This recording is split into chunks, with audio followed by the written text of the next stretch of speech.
चलिए आज हम यहाँ पर भी और फेसबुक लाइव पर भी दोनों पे तभी मैंने लिंक भेजा है इसको, अगर दूसरी जगह कहीं शेयर करना है तो कर सकते हैं।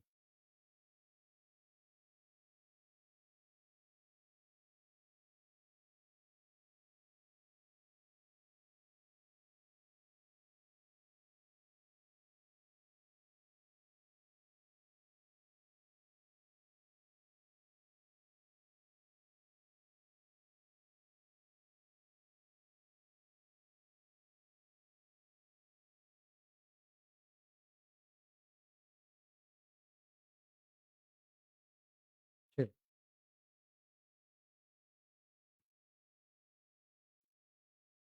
हुँ,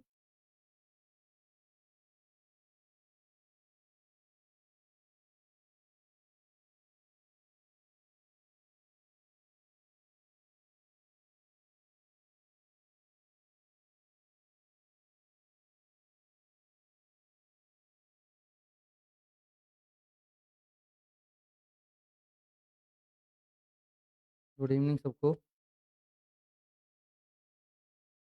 चलिए,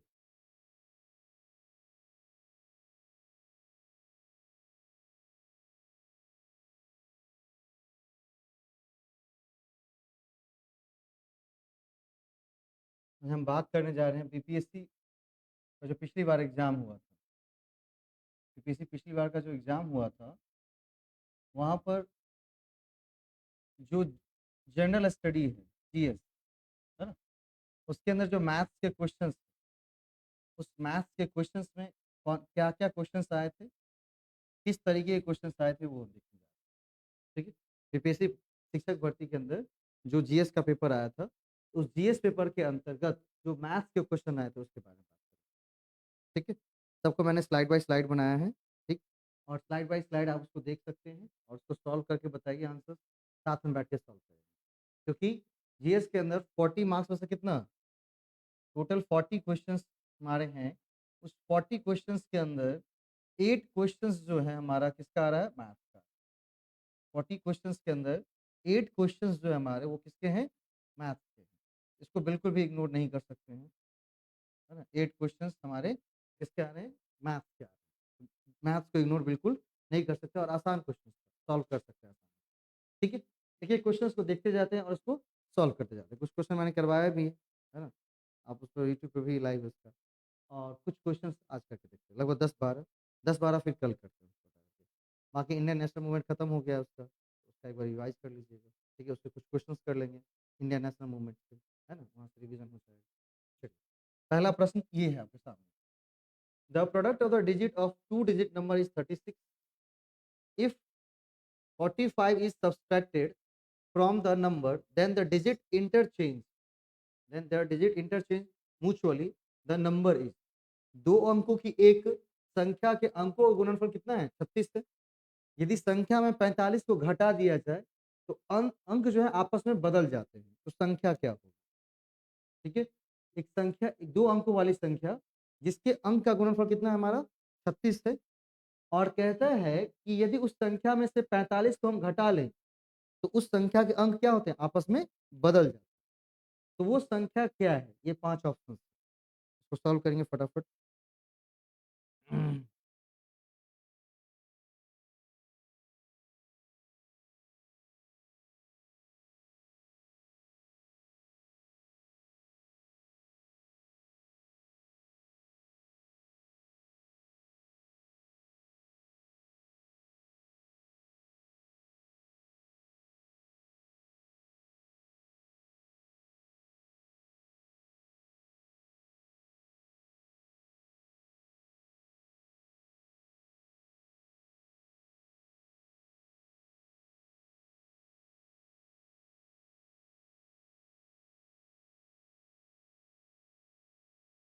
चलिए, फटाफट सॉल्व करेंगे एक बार, आंसर्स भी करते रहेंगे।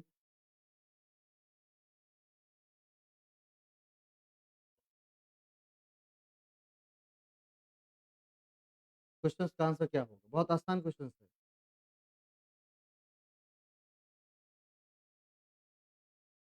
अगर आप ट्रिक से सॉल्व करते हैं तो बहुत आसानी से सॉल्व हो जाएगा।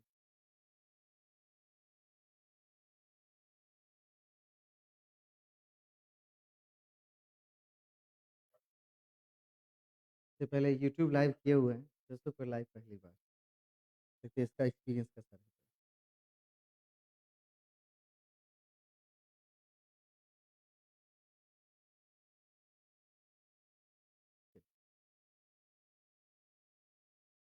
एपीएससी शिक्षक का पहला प्रश्न है, शिक्षक से कैसे-कैसे प्रश्न पूछ रहे हैं देख लीजिए। है आसान क्वेश्चन, सॉल्व कर सकते हैं।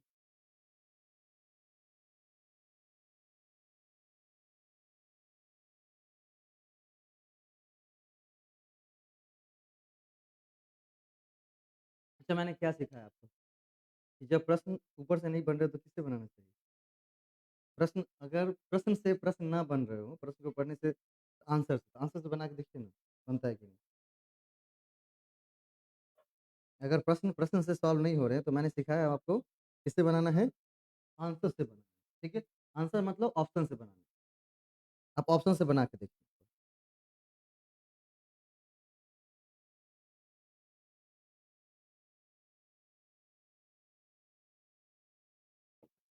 चलिए,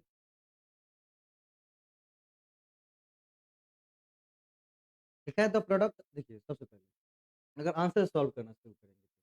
क्या कहा कि एक ऐसी संख्या हमें ढूँढनी है इसमें, जिसके अंकों का गुणनफल कितना होना चाहिए? 36 होना चाहिए, ठीक है? और 45 घटाने के बाद अंक सिर्फ बदल जाएँगे। अगर उसमें से 45 घटा लें, तो उस संख्या के क्या बदलेंगे? अंक बदलेंगे, आपस में इंटरचेंज हो जाएँगे। मतलब जो इकाई स्थान पे होगा, वो दहाई पे चला जाएगा और जो दहाई पे होगा, वो इकाई पे आ जाएगा। क्योंकि 2 अंकों की संख्या है, तो इसमें क्या होंगे? इकाई अंक और दहाई अंक। तो इकाई और दहाई अंक से बनी हुई संख्या होनी चाहिए और उस संख्या के अंकों का गुणनफल कितना होना चाहिए? 36 होना चाहिए।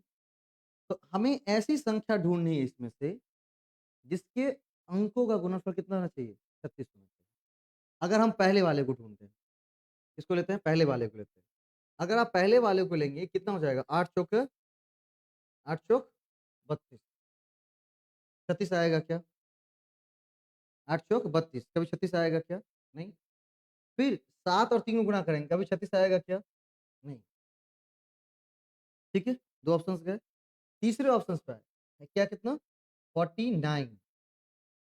अब अगर 2 ऑप्शंस नहीं है, तो ये भी ऑप्शंस हमारा आंसर तो नहीं होगा कभी भी। ठीक है? 3 तो हम फटाफट क्या कीजिए क्रॉस कर लिए। अब एक बचा है हमारा कौन-सा? 49। तो 49 पे जोड़ दे के देखते हैं कि 49 पे क्या होता है। तो 49 का देखेंगे, तो 49 का है क्या? 49 मतलब इकाई स्थान पर कौन है? 9 है और दाएँ स्थान पर कितना है? 4। दाएँ स्थान पर कितना है? 4। क्लियर? अब कहता था कि यदि कि क्या होना चाहिए? 45 घटाने पर उस संख्या के अंक आपस में बदल जाते हैं। सही ना? मतलब 45 घटाने पर उस संख्या के अंक क्या होते हैं? बदल जाते हैं। अगर हम मान लीजिए 45 जोड़ देंगे, क्या करेंगे?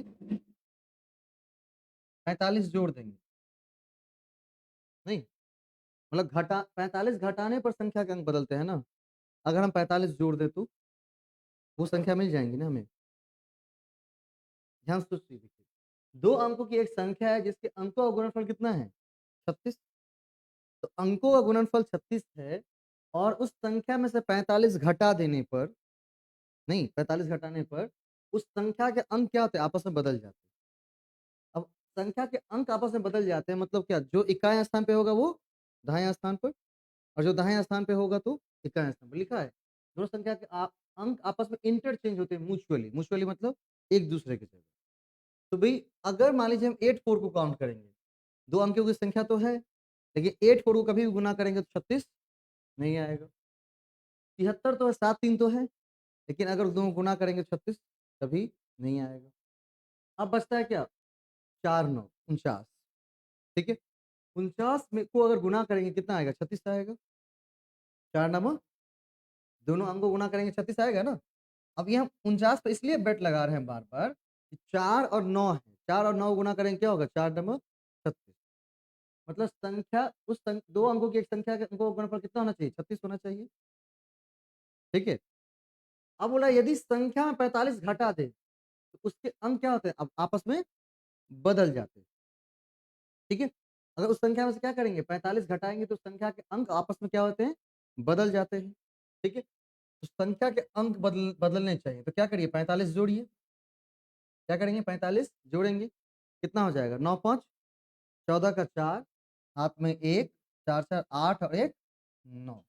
आंसर क्या होना चाहिए आपका 94। आंसर हमारा क्या होना चाहिए, इसका एग्जैक्ट आंसर क्या होना चाहिए 94। 94 देखिए हमें दिया क्या हुआ है 49। एक दो तो पहले ही कर चुका है ना, एक ही बचा था जिस पे हम बैट लगा रहे थे 49। ये भी हमारा आंसर बिल्कुल नहीं। आंसर क्या हो जाएगा उपयुक्त में से कोई नहीं। ठीक है, क्योंकि देखिए उस अंक को, दो अंकों की संख्या के अंकों का गुणनफल कितना होना चाहिए 36।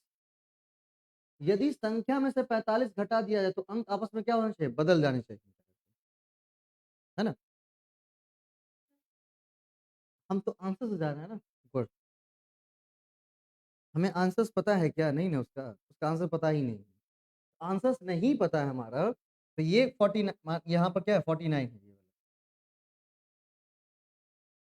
ठीक है, आंसर क्या दिया 49। ठीक है, उस संख्या में क्या करने पर 45 घटाने पर उसके अंक बदलने जाने चाहिए। मान लीजिए इसमें 45 घटाएंगे तो क्या बचेगा पता है 0 4। देखिए 4 और 9 36 तो बनाकर दे देगा, पहले कंडीशन को फुलफिल कर लेगा, लेकिन कभी वो दूसरे कंडीशन को फुलफिल नहीं करता। ठीक है, लेकिन अगर 49 की जगह यहाँ पर 94 होता तो फिर हमारे आंसर बिल्कुल सही होता। क्या अगर 49 की जगह क्या होता 94 होता तो हमारा आंसर बिल्कुल सही होता। वो छोड़िए ना 94 होता तो सही होता, क्यों 9 चौका 36 और 94 में से 45 को घटाइए, 94 में से 45 को घटाएंगे जो संख्या का पहले क्या क्या बचेगा पता है, पहले था 94 अब बचाएगा 49। ठीक है, बहुत लोगों ने इसका 49 आंसर कर दिया और बीपीएससी ने आंसर दिया था उपयुक्त में से कोई नहीं। सबने बोला कि बीपीएससी ने आंसर्स गलत दिए हैं, आंसर्स एकदम सही हैं। हमने उस प्रश्न को समझा ही नहीं तरीके से। ठीक है, क्योंकि पहले कंडीशन तो फुलफिल कर रहा है 49, लेकिन दूसरा कंडीशन कभी फुलफिल नहीं कर रहा है। और जब प्रश्न में दो कंडीशंस हैं, दोनों कंडीशन के बेस पे आंसर्स निकालेंगे, ना कि एक कंडीशन को मान कर। क्या समझ में आया ना कैसे आंसर्स क्वेश्चंस बड़े आसान थे, बस अगर आप उसको अच्छे तरह से सॉल्व करना जानते हैं तो, क्योंकि 3 ऑप्शंस मैंने पहले ही काट दिए, ये नहीं होगा, ये नहीं होगा, ये नहीं होगा। क्योंकि जब भी ए और बी कट गए तो डी उसके कभी आंसर्स जीवन में हो नहीं सकते। आंसर्स क्या बचेंगे सी और ई। सी में लिखा हुआ 49। 49 ऐसी संख्या है जिसके अंकों को गुना करेंगे 36 तो बनाएगा, लेकिन अगर उसमें से 45 घटाया हमने तो उसके अंक नहीं बदलेंगे, पूरी की पूरी संख्या ही बदल जाएगी। लेकिन वहीं पर अगर 94 लिख दें 49 की जगह, ठीक है 49 की जगह 94 लिख दें तो क्या हो जाएगा, दोनों अंक के गुणनफल 36 भी देकर देगा और दूसरे क्या देगा वहां पर, जैसे ही 94 में से 45 घटाएंगे तो उसके अंक क्या होंगे आपस में बदल जाएंगे। क्या सही ना। ठीक है, आंसर क्या होना चाहिए इसके, आंसर हाँ यहाँ पर हमारे लिए तो आंसर ये हो जाएगा, हमारे लिए आंसर क्या हो जाएगा। ठीक है, हाँ अगर हमारे अगर ऑप्शंस होते तो 94 होता ऑप्शन, और वैसे हमारे लिए आंसर क्या है ये 94 तो है नहीं, ज़्यादा दिमाग हमें लगाने की जरूरत बिल्कुल नहीं। ठीक, चलिए, देखिए कितने आसान क्वेश्चन। चलिए क्वेश्चन नंबर 2 इसको करिए। ठीक है ना, दिख रहा है ना बढ़िया से। मैंने कहा आप सबके सामने प्रश्न लिख देता हूँ, अब तब मैं पूछता हूँ कि भाई सही में बीपीएससी बहुत भारी क्वेश्चन पूछ रहा है, हल्का पूछ रहा है, क्या पूछ रहा है, अब आप बताइए। लिखा है कि एक किसी क्लब में सभी सदस्य या तो तंबोला तंबोला या रमी में भाग लेते हैं, दो तरह का गेम है, एक है तंबोला एक है रमी।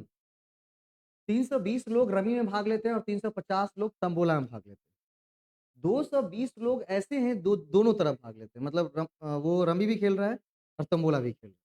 तो आपसे पूछ रहा है क्लब में कितने सदस्य हैं, what is the total number of, club में कितने सदस्य हैं इसकी संख्या बतानी है आपको। चलिए सॉल्व करिए और आंसर करिए। कॉपी निकाल के सॉल्व करनी है। बहुत क्रूशियल प्रश्न है।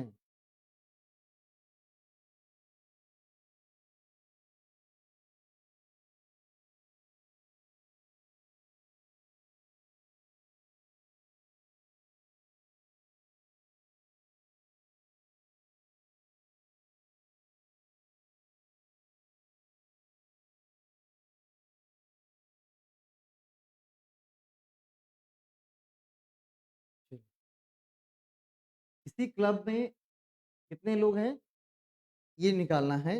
उसमें बोल रहा है कि 320 लोग रमी में भाग ले रहे हैं, 320 लोग तंबोला में, और 220 लोग दोनों जगह भाग ले रहे हैं।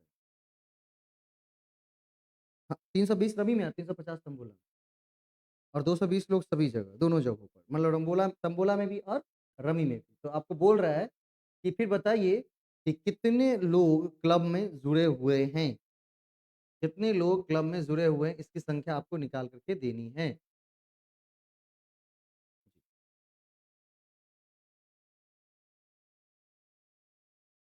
कुछ लोग तंबोला के साइड, कुछ लोग रमी के साइड।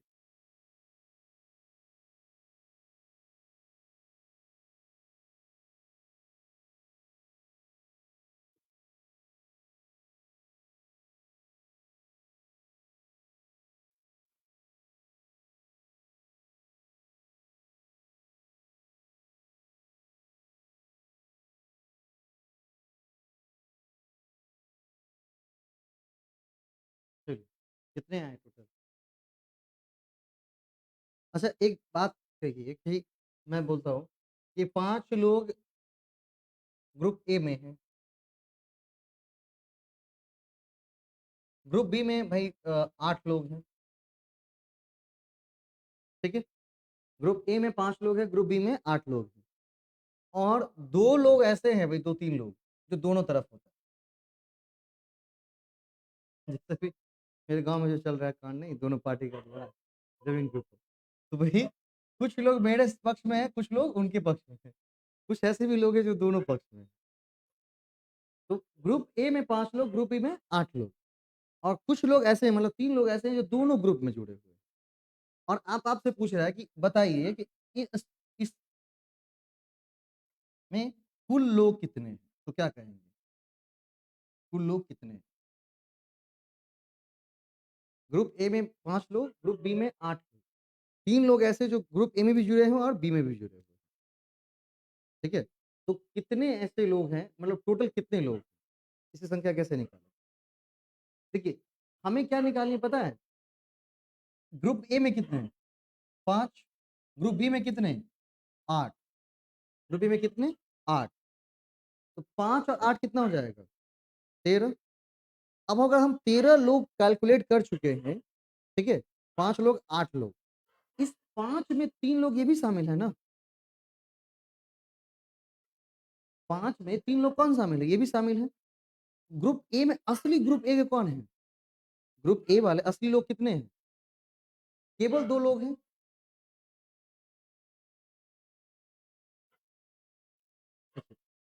5 लोग टोटल ग्रुप ए में हैं, ठीक है, और बी में कितने लोग हैं? 8 लोग, ठीक है।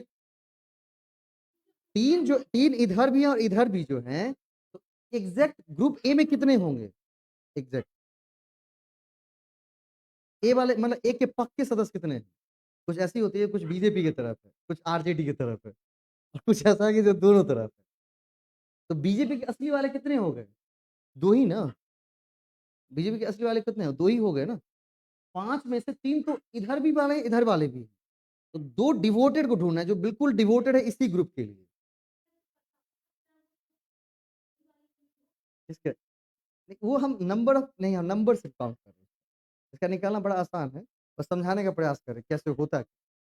तो देखिए, 2 एग्जैक्ट 2 लोग कितने हो गए? ग्रुप ए के डिवोटेड पर्सन कितने? 2 ही। और बी के डिवोटेड कितने लोग? 5 लोग। मतलब ए के असली सदस्य 2, बी के असली सदस्य 5, और 3 ऐसे लोग हैं जो ए के भी सदस्य है और बी के सदस्य। तो कुल व्यक्तियों की संख्या कितनी हो जाएंगे? 2, 5, 10, 3, नहीं, 2, 5, 7 और 3, 10। कितने लोग हो जाएंगे? 10। इसको निकाला कैसे जाता है? तो ग्रुप ए में जितने लोग हैं उसको क्या करिए, ग्रुप ए में जितने लोग हैं उसको ग्रुप और बी में कितने लोग हैं, ठीक है, और इन दोनों को टोटल करके इसमें से क्या करना है, लेस कर लेना है ऐसे लोगों की संख्या जो दोनों तरफ कितनी हो जाएंगी, इट्स कॉल्ड। बड़ा आसान क्वेश्चन भाई, इसलिए मैंने इसको पहले समझाया इस पर। ग्रुप ए में कितने, 5, ग्रुप बी में कितने, 8, और 3 ऐसे लोग जो दोनों ग्रुप में काम कर रहे हैं। तो भाई एक में डिवोटेड लोग कितने, एक है, 2, और बी के डिवोटेड लोगों की संख्या कितनी होगी, केवल 5, ठीक है। असली सदस्य 5 ही हुए ना, 3 तो ऐसे सदस्य हैं जो दोनों तरफ काम कर रहे हैं। तो 2 5 7 और 3। वैसे अगर समझ नहीं आ रहा है आपको तो क्या करिए, दोनों ग्रुप के लोगों को जोड़ दीजिए और ऐसे लोगों की संख्या को घटा दीजिए जो दोनों तरफ जुड़े हुए। तो 350 किसमें, इस क्वेश्चन को अगर सॉल्व करेंगे, 350 किसमें है, 320 रमी में है, तंबोला के में कितना है, 350, ठीक है। कितने हो गए टोटल, 670, कितने हो गए, 670, और 220 लोग ऐसे हैं जो दोनों तरफ भाग ले रहे हैं। तो दोनों तरफ लोग अगर कोई लोग भाग ले रहे हैं उसको मैंने क्या बोला है आपको, घटा देने के लिए। तो क्या करिए, 220 घटा दीजिए और अपना आंसर पा लीजिए।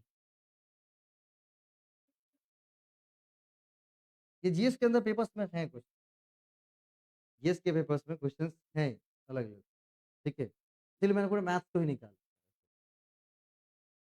और भी तरीके के क्वेश्चंस है, बस क्वेश्चंस क्या किया है उसने, ट्रिक के साथ खेला है दिमाग के साथ लोगों के, कि लोगों के साथ कि दिमाग के साथ इतना खेलना है कि भाई वो खुद कंफ्यूज होकर क्या करे, छोड़ दे, ठीक है। लेकिन हमें छोड़नी नहीं है, बिल्कुल आसान क्वेश्चन। जब भी इस तरह क्वेश्चन आए, कुछ लोग इधर हैं, कुछ लोग उधर हैं, कुछ लोग दोनों तरफ हैं, तो ज्यादा उसमें नहीं करना है, बस ये करना है कि दोनों तरफ जो लोगों की संख्या है उसको जोड़ लीजिए और ऐसे लोगों को हटा दीजिए जो दोनों तरफ चल रहे हैं। तो आंसर क्या मिल जाएगा, है ना, ट्रिक जमदार। अब भाई अब दीपावली के 10 आफ्टर एक दिन बाद अब साढ़े थके यहाँ आए हैं, तो कुछ तो स्पेशल बता के दूंगा ना, बता के चलिए नेक्स्ट। और भी अच्छा क्वेश्चन, ठीक है, दोनों क्वेश्चन सॉल्व ना, चलिए थर्ड नंबर क्वेश्चन की तरफ चलो। ये क्वेश्चन है आपका चक्रवृद्धि ब्याज, ठीक है। इसके लिए आपको सिंपल इंटरेस्ट और कंपाउंड इंटरेस्ट की फॉर्मूला बस थोड़ा सा पता होना चाहिए, ठीक है। सबसे पहले तो भाई अगर हम बात करते हैं किसकी, सिंपल इंटरेस्ट की बात करते हैं, सिंपल इंटरेस्ट का फॉर्मूला होता है पी इंटू टी इंटू 100, ठीक है। P is called principal, Hindi नाम क्या है बताइए, हिंदी नाम नहीं पता है, मास्टर बन के विद्यार्थी को बताना पड़ेगा, नहीं तो के पाठक पूछ लेंगे फिर हिंदी नाम क्या है, ठीक है। यदि नहीं पढ़े पढ़िए, यही मौका है। मूलधन, इसको क्या कहते हैं, मूलधन, जो पैसा हमने क्या किया है, दूसरे को उधार दिया, ठीक है। आर फॉर इसमें रेट, आर फॉर रेट, दर, किस दर से दिया, एंड टी फॉर टाइम, समय,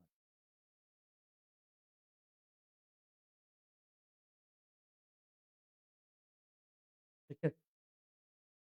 चलिए ये है सिंपल इंटरेस्ट का फॉर्मूला, लेकिन क्वेश्चन जो है हमारा वो किस पर है, कंपाउंड इंटरेस्ट पर, ठीक है। चलिए इसमें जब इतना फॉर्मूला लिख लिए तो एक फॉर्मूला और भी लिख लीजिए उसमें। एक फॉर्मूला था अमाउंट, ए बराबर पी प्लस ऐसा,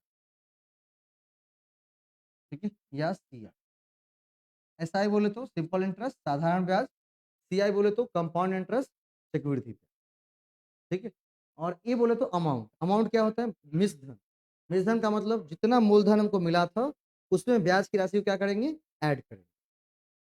मतलब जो मूलधन मान लीजिए अगर हमने 100 रुपये ली, 100 रुपया लिया तो ब्याज कितना हो गया, 10 रुपये, तो कल लौटाने जाएंगे तो कितना लौटाएंगे, 110 लौटाते हैं ना, क्योंकि 100 तो जो उनसे लिया था वो लौटा रहे हैं, हाँ, और 10 रुपया क्या लौटा रहे हैं, उस पर इंटरेस्ट का लौटा रहे हैं।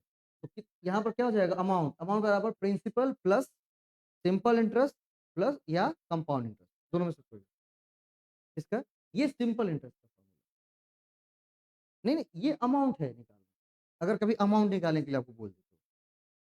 हाँ, अगर आपको मिश्रण निकालने के लिए बोल रहा है, अमाउंट निकालने के लिए बोल रहा है, तो इसका फ़ॉर्मूला होता है P प्लस सिंपल इंटरेस्ट या कंपाउंड। ठीक है? सिंपल इंटरेस्ट का फ़ॉर्मूला वही है। P का मतलब मैंने लिखा है, P फॉर प्रिंसिपल मूलधन, जो उधार ली गई धनराशि होती है वो। R फॉर रेट जो दर है, T फॉर टाइम जो समय दिया। ठीक है? चलिए। हुँ,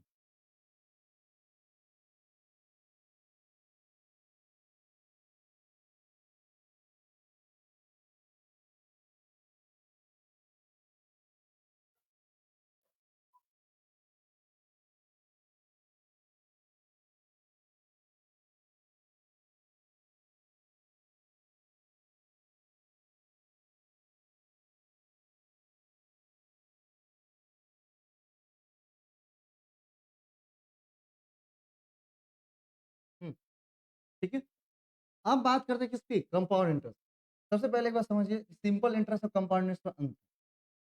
इसको अगर समझ गए ना तो भाई आधी से ज़्यादा प्रॉब्लम यहीं पे खत्म। सिंपल इंटरेस्ट और कंपाउंड इंटरेस्ट। सिंपल इंटरेस्ट होता है कि मान लीजिए कि है हमने ₹100 किसी से उधार लिए, प्रिंसिपल हमने ₹100 उधार लिया, ठीक है? रेट हमारा मान लीजिए 5% था, नहीं? टाइम है हमारा कितने? मतलब 1 ईयर, 1 ईयर मान लीजिए। अभी हमने सिंपल इंटरेस्ट का फॉर्मूला लिखा है ना? क्या? सिंपल इंटरेस्ट बराबर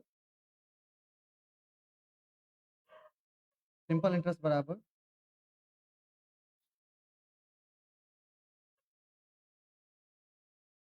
बाय 100 कितना हो जाएगा आपका? 5। ठीक है? अगर हम अगले अगले साल भी इस पैसे को रख लेते हैं, तो फिर हमको कितना देना पड़ेगा? अगले साल हम फिर रखते हैं अगर मान लीजिए, ये तो पिछली बार था ना, अगले साल हम फिर रखते हैं अगर, तो भी हमको कितना देना पड़ेगा? 100 गुणे 5 बटा गुणे 1 बटे 5 कितने देने पड़ेंगे हमें? 5 रुपीज़ ही देने पड़ेंगे। क्या देने पड़ेंगे? 5 रुपीज़ ही देने पड़ेंगे। ठीक?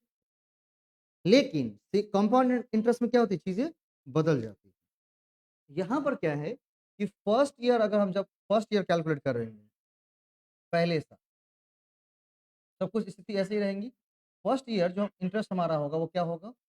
100 गुणे 5 गुणे 1/100 कितना रहेगा हमारा? ₹5 ही रहेगा। नहीं, पहले साल में चाहे हम सिंपल इंटरेस्ट की बात करें, कंपाउंड इंटरेस्ट की बात करें, दोनों क्या होते हैं? बिल्कुल बराबर होते हैं। दूसरे साल से कंपाउंड इंटरेस्ट बदलना शुरू हो जाता है। लेकिन सिंपल इंटरेस्ट जितना है पिछले बार उतना ही रहेगा। दूसरे साल भी निकाले तो सिंपल इंटरेस्ट कितना है आपके पास? ₹5 साधारण ब्याज। लेकिन कंपाउंड इंटरेस्ट बदल जाएगा। जब हम सेकंड ईयर की बात करेंगे, तब यहाँ पर क्या होगा? कंपाउंड इंटरेस्ट बदलेगा। क्या बदलेगा? तो इस बार अभी लिखिए मत, इस बार जो मूलधन होंगी वो कितनी हो जाएँगी? 100 पहले की थी और इसमें 5 ऐड हो जाएँगी। पिछले साल का ब्याज इसमें ऐड होता चला जाएगा। नहीं, दूसरे वर्ष जो मूलधन होगा वो कितना होगा? 100 की जगह 105 होगा। 105 गुणे 5 गुणे 1/100 कितनी हो जाएँगी? 105 गुणे 5 गुणे 1/100 ठीक है? अब ये हो जाएगा कितना? 575/100 575/100 नहीं सॉरी 525 525 525/100 अब इस 100 को 2 ज़ीरो को हटाना यहाँ पर क्या हो जाएगा? ऊपर में 1 अंक 2 अंक के बाद दशमलव 5.25 ठीक है?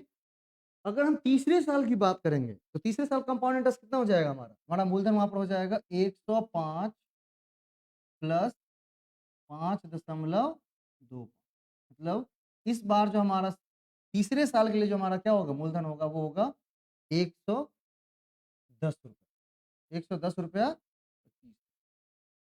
मतलब इस तरह से हर एक साल मूलधन के अंदर क्या होती रहती है? वृद्धि होती रहती है। और मूलधन के में वृद्धि होने के कारण हमारा हर एक साल का जो इंटरेस्ट है वो क्या होता है? बदलता रहता है। क्लियर यहाँ तक? चलिए। अब इस प्रश्न के ऊपर चलेंगे, जो प्रश्न हमें सॉल्व करना है। इतना तक तो मैंने उसका बेसिक समझाया कि क्या होता है, कैसे होता है। इस प्रश्न के ऊपर चल रहे हैं। लिखा हुआ है 15,625 का 16% वार्षिक ब्याज की दर से 9 माह का चक्रवृद्धि ब्याज क्या हो? ठीक है, तो यहां पर जब भी चक्रवृद्धि ब्याज निकालते तो एक फॉर्मूला फेमस है, वो फॉर्मूला लगाते ए बराबर P into 1+r/100 into power n। ठीक है, यहां पर सीधे क्या निकालते हैं, अमाउंट निकालते हैं। क्या निकालते हैं इसमें, कंपाउंड इंटरेस्ट में जब इंटरेस्ट निकालनी हो तो क्या निकालेंगे, सबसे पहले अमाउंट वाला फॉर्मूला लगाते हैं, ये वाला ए बराबर P into 1+r/100 power n। हाँ, अमाउंट का फॉर्मूला। ठीक है, डायरेक्ट इसमें अमाउंट निकालते हैं। बाद में क्या करते हैं, अमाउंट निकालने के बाद क्या करते हैं, उसमें से हम मूलधन को घटा देते हैं और सीधा आ जाता है हमारा इंटरेस्ट। है या नहीं, क्या? चलिए, अब यहाँ पर पी कितना है हमारा, पी तो हमारा है 15,625। कितना है, 15,625 इंटू 1 पता है। रेट कितना है हमारा, रेट कितना है, 16% वार्षिक ब्याज है। ठीक है, और हमें चाहिए कितने दिन के लिए ब्याज, 9 महीने के लिए चाहिए। ठीक है, यहाँ पर n बराबर होता है समय, n बराबर क्या होता है, समय। तो समय की जगह पे 9 लिखेंगे क्या, नहीं। देखिए, यही पर क्या होती है, थोड़ी सावधानी बरतनी होती है। रेट और टाइम में क्या होना होता है, रेट और टाइम, रेट कितना क्या दिया हुआ है, 16% पर एनम, 16% पर एनम। ठीक है, अब 16% पर एनम की बात कह रहा है और टाइम हमारा कितना दिया हुआ है, 9 महीने। 16% ब्याज हम कब लगाएंगे, पूरे साल के लिए लगाएंगे। अगर 9 ही महीना के लिए हमको ब्याज चाहिए, 9 ही महीना हम उधार दे रहे हैं, तो उस पर 16% नहीं चार्ज करेंगे, कुछ कम करेंगे ना। अगर पूरे साल के लिए हमारा दर रेट कितना है, पूरे साल के लिए 16%, हम कितने महीने के लिए दे रहे हैं उसको, केवल 9 महीने के लिए दे रहे हैं। क्या दे रहे हैं उनको, 9 महीने के लिए दे रहे हैं। अब जब 9 महीने के लिए दे रहे हैं तो क्या 16% चार्ज करेंगे या उससे कम करेंगे, अभी लिखिए, ध्यान से सुनिए। 12 महीने के लिए रेट कितना, 16%। 12 महीने के लिए रेट कितना, 16%। और तो 9 महीने के लिए कितना हो जाए, ये निकालना है। अब टाइम क्या होना चाहिए आपको, ईयर में होना चाहिए। यहाँ पर क्या दिया हुआ है, मंथ में दिया हुआ है। ठीक है, क्या दिया हुआ है यहाँ पर, मंथ में दिया हुआ है। तो सबसे पहले क्या करेंगे, इसको इसको 4 भाग में बांटेंगे। क्या करेंगे, 4 भाग में बांटेंगे। ठीक है, और दिया हुआ है ब्याज कैसे दे होता है, तिमाही। ब्याज कैसे दे होता है, तिमाही दे होता है। मतलब हर एक 3 महीने बाद हमें क्या करनी है, ब्याज देती रहनी है। मतलब आपको 15,625 रुपया किसी से इन्होंने उधार दे दिया है, बोला कि 16% रेट लगेगा। आप बोले कि 9 महीना के लिए मेरा काम है, 9 महीने बाद सैलरी मिलेगी, दे देंगे। कभी कभी 9 महीना भी लग जाता है ना सैलरी में, तो 9 महीने बाद हम दे देंगे। लेकिन बोला कि ठीक है, मूलधन तो आप जब वापस करिएगा करिएगा, लेकिन ब्याज हमको हर एक 3-3 महीने बाद ही चाहिए। तो जब ब्याज 3-3 महीने बाद चाहिए, तो 1 साल में कितने 3 महीने होंगे, ये निकालना है। 1 साल में कितने 3 महीने होंगे? हाँ, मतलब 1 साल में कितने 3 महीने होंगे? 3-3 महीने का होता है ना। जैसे पहला शुल्क कब से करेंगे, मान लीजिए जनवरी, हाँ, जनवरी से लेकर कब तक, जनवरी, फरवरी, मार्च। ठीक है, फिर अप्रैल, मई, जून, फिर जुलाई, अगस्त, सितंबर, अक्टूबर, नवंबर, दिसंबर। तो कितने हो जाएंगे, 4। इसको किससे भाग देंगे, 4। अगर तिमाही ब्याज दे होता है तो एनुअल रेट में क्या करना है, 4 से भाग देना है। और अगर छमाही होता तो, अगर यहाँ पर छमाही लिखा होता तो क्या करते, 2 से भाग। अगर तिमाही लिखा तो कितने भाग के, 4 से भाग के ना, क्योंकि 1 साल में कितने तिमाही होंगे, 4 तिमाही होंगी। पहली तिमाही होंगी जनवरी से मार्च, फिर अप्रैल से अप्रैल, मई, जून, अप्रैल से जून, फिर जुलाई, अगस्त, सितंबर, फिर अक्टूबर, नवंबर, दिसंबर। 4 तिमाही होंगी। तो तिमाही ब्याज दे हैं तो हमने एनुअल रेट को क्या किया, 4 से भाग दिया। और रेट ऑफ इंटरेस्ट कितने आ गए आपके पास, 4%। कितने आ गए रेट ऑफ इंटरेस्ट, 4% आ गए। ठीक है, अब देखिए 9 महीने का ब्याज है, टोटल समय कितने हैं टोटल हमारे पास, 9 महीने। और हर एक 3-3 महीने बाद हमें क्या करनी है, ब्याज देनी। तो 9 माह में भी क्या करेंगे, 3 से भाग देंगे। 9 माह में किससे भाग देंगे? 3 से भाग देंगे। रेट में किससे भाग दिया है? 4 से। क्यों? क्योंकि रेट दिया हुआ पर एनम 1 साल में कितनी तिमाही होती हैं? 4 तिमाही होती हैं, इसीलिए रेट में भाग देना है 4।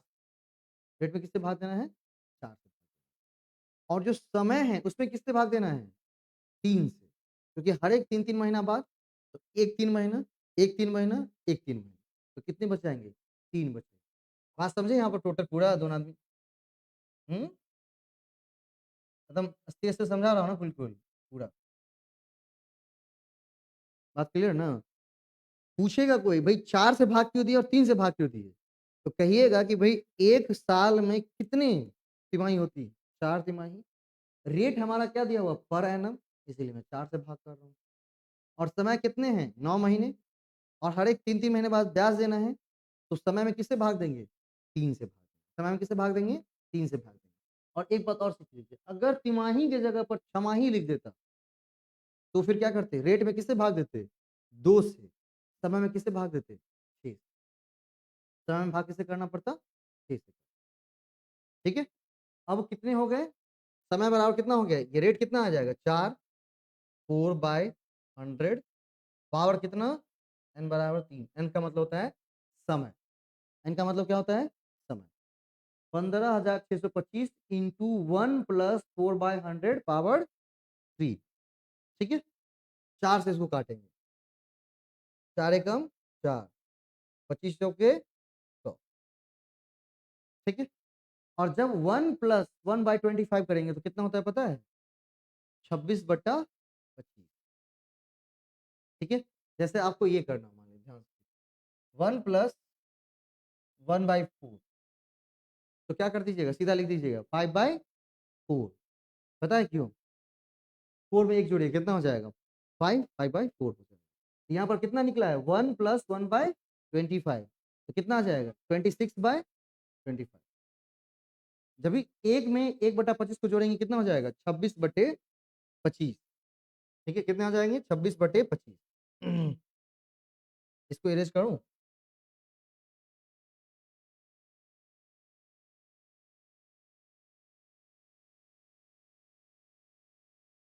इतना समय मुझे इसलिए लग रहा है कि मैं आप समझा रहा हूँ इस वजह से। अगर मुझे बनाने के लिए बोलेंगे तो जल्दी जल्दी बन जाएगा। 15,625। जब अगली बार आप ही बनाएंगे तो जल्दी जल्दी बन जाए। अब क्या बचा? 1 प्लस 1/25, पावर कितना? पावर 3 का मतलब कितना? इसको 3 बार गुना करना है। यहाँ पर क्या करेंगे? 15,625, और ये कितना आ जाएगा? 26/25। कितना आ जाएगा? 26/25। क्यों? एलसीएम लेंगे कितना आ जाएगा? 25। ठीक है? एलसीएम लेंगे कितना आ जाएगा आपका? 25। और 1 से 25 में भाग करेंगे कितना हो जाएगा? 25। और फिर 1 से गुणा करेंगे कितना हो जाएगा? 25। फिर 25 से 25 को भाग देंगे कितना? 1। और 1 से 1 को गुणा करेंगे कितना हो जाएगा? 1। 25 और 1 26। उतना करने की जरूरत नहीं। जब भी लिखा रहे 1 प्लस 1/25 तो 26/25। 1 प्लस 1/4 तो 5/4। ठीक है? 26/25। पावर कितना है? 3। पावर 3 का मतलब इसको 3 बार गुणा करना है। तो 15,625 गुणे कितना? 26/25 गुणे 26/25 और गुणे कितना? 26/, ठीक है? ये आ गया। अब 25 का स्क्वायर कितना होता है? 25 का स्क्वायर, 25 को अगर 2 बार गुणा करेंगे कितना आ जाएगा? 625। ठीक है?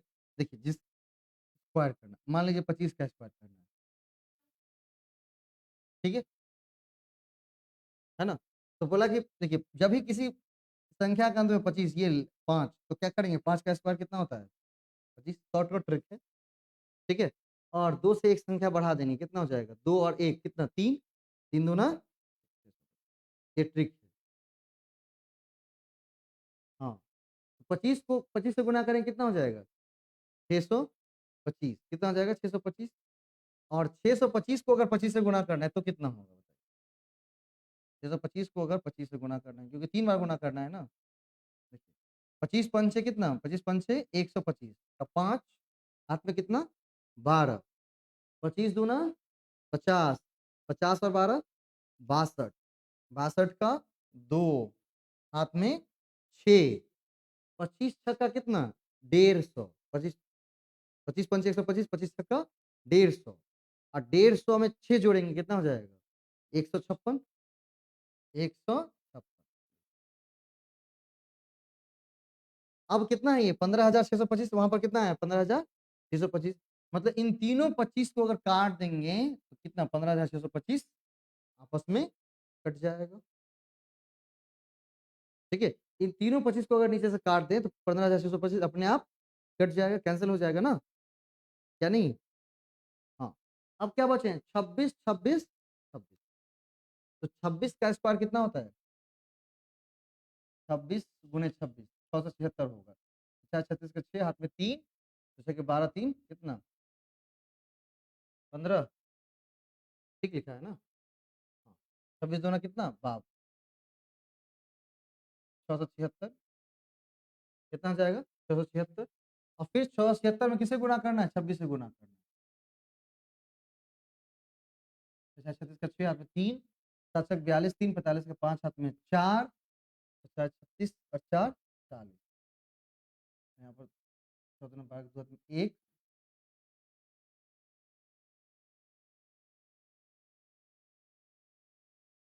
6 5 2 7 5 17,576 टोटल करेंगे कितना जाएगा 17,576, 17,576, ये क्या आ गया आपका अमाउंट आ गया, क्या आ गया है आपका अमाउंट। हमें क्या चाहिए, हमें चाहिए ब्याज।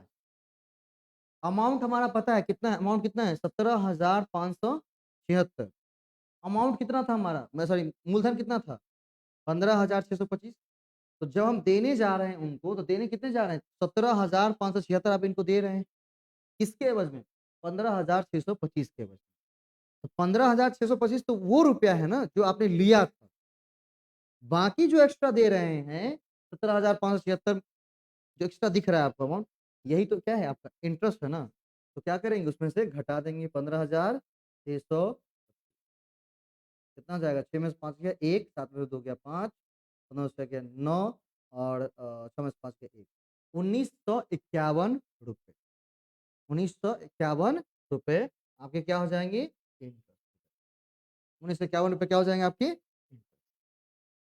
क्लियर, मजा आ रहा है ना। हाँ, जब भी तिमाही ब्याज दे हो तो याद रखना है कि रेट ऑफ इंटरेस्ट को किससे भाग देना है 4 से, क्योंकि पूछेगा कल के पाठक भी पूछेंगे सामने सामने आकर के, उनको वैसे जवाब देना है कि भाई सर इसको 4 से इसलिए भाग दे रहा हूँ, क्यों, क्योंकि एक साल में कितने क्वार्टर होते हैं, 3 महीने कितने होते हैं, 3 महीने को बोलते हैं क्वार्टर, ठीक है, 3 तिमाही को बोलते हैं क्वार्टरली, लिखा हुआ ना यहाँ पर लिखा होगा देखिए ना क्वार्टरली इंग्लिश में, तिमाही लिखा हुआ है ना, and the interest payable quarterly, तिमाही का क्या मतलब होता है क्वार्टरली, तो 3 माह कितने होते हैं 3 का मतलब क्वार्टरली, एक साल में कितने क्वार्टर 4, तो भाई रेट ऑफ इंटरेस्ट को किससे भाग दे रहे हैं 4 से, और समय हमारा कितना दिया हुआ है 9 माह, ठीक है, उसको किससे भाग करेंगे 3 से, क्योंकि तिमाही में मतलब 3 माह, तो कितना 3 से भाग करेंगे तो पावर कितना हो जाएगा 3 हो जाएगा, ठीक है। बाकी स्क्वायर और गुणा करना आपको आता है, जहाँ थोड़ी सी प्रॉब्लम है उसको सीख सकते हैं, ठीक है, जैसे 30 तक का स्क्वायर वैसे आराम से याद हो सकता है, आराम से अगर करेंगे तो, क्योंकि मुझे 25 30 25 का याद था 625 और 625 को 25 से गुणा करेंगे 15,625, चलिए इसको लिख लेंगे, लिखना है तो फिर आगे बढ़ते हैं। ये क्वेश्चन नंबर 3, और इस क्वेश्चन को एक बार फिर से घर में फिर से बनाना है, रिपीट करना है कि हमसे बन रहा है या नहीं बन पा रहा है।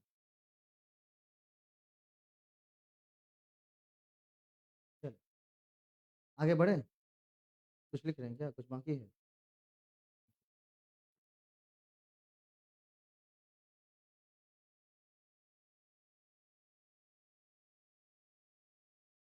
होने वाले टीचर से सब कुछ पूछ लिए हैं, कुछ भी छोड़ा गया है नहीं गया है उनके द्वारा, बोला है कि सब कुछ पूछ लेंगे उनसे, कुछ भी छोड़ेंगे नहीं।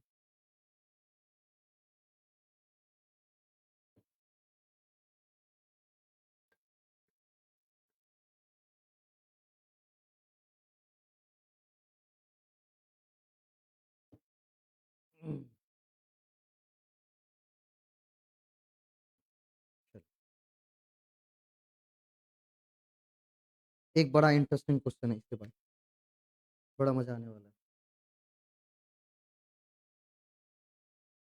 ये क्वेश्चन इसको भी क्या करना है, आंसर से बनाना है। प्रश्न को प्रश्न से नहीं, आंसर से। हाँ, मतलब इतना इसमें इसको जलेबी की तरह घुमाया गया है ना, बस उस जलेबी को क्या करना है, सोज करना है, मतलब पूरा सीधा कर देना है जलेबी को। अगर जलेबी को आपने सीधा कर लिया, मतलब एक पहेली तरह से है ये, तो एक पहेली तरह से कह सकते हैं। एक पहेली है, इस पहेली को क्या करना है, क्लियर करना है। पहेली को क्लियर कर लिया हो जाए। BPSC teachers math GS questions बड़े इंटरेस्टिंग हैं, अगर आप सॉल्व कर ले तो।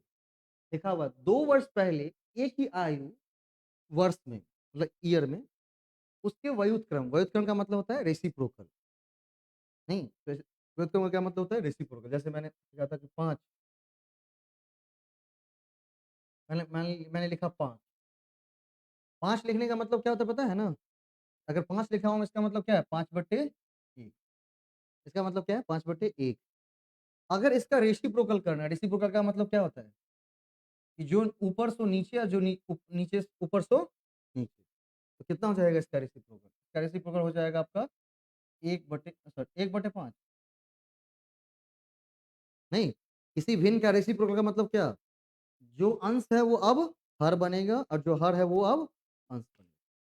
ठीक है, तो बोल रहा है कि 2 वर्ष पहले, आज से ठीक 2 साल पहले, एक ही आयु के व्युत्क्रम, एक ही आयु के व्युत्क्रम, और अब से 2 वर्ष बाद उसके आयु के व्युत्क्रम, मतलब आज जो उसका एज है उससे ठीक 2 साल बाद का जो उसका एज होगा उसका व्युत्क्रम, उसका व्युत्क्रम, और ठीक 2 साल पहले उसका व्युत्क्रम, उन दोनों का योग कितना है, 2/3 है। कितना है उसका योग, 2/3।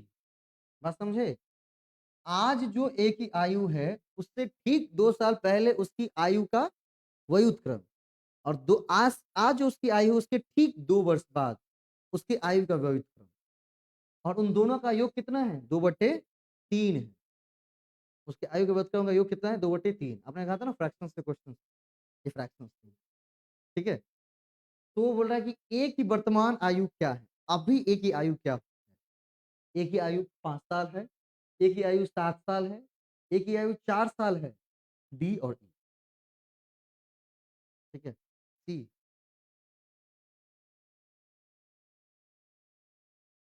निकालिए प्रश्न का आंसर।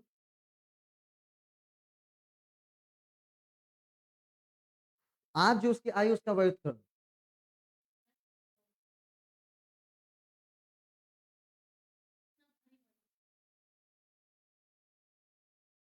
अब इतना इतना सुंदर से सॉल्व करने के बाद अगर आप भारी कहते हैं, तो मुझे नहीं लगता कि इससे आसानी से कोई भाषा में कोई समझाए हो।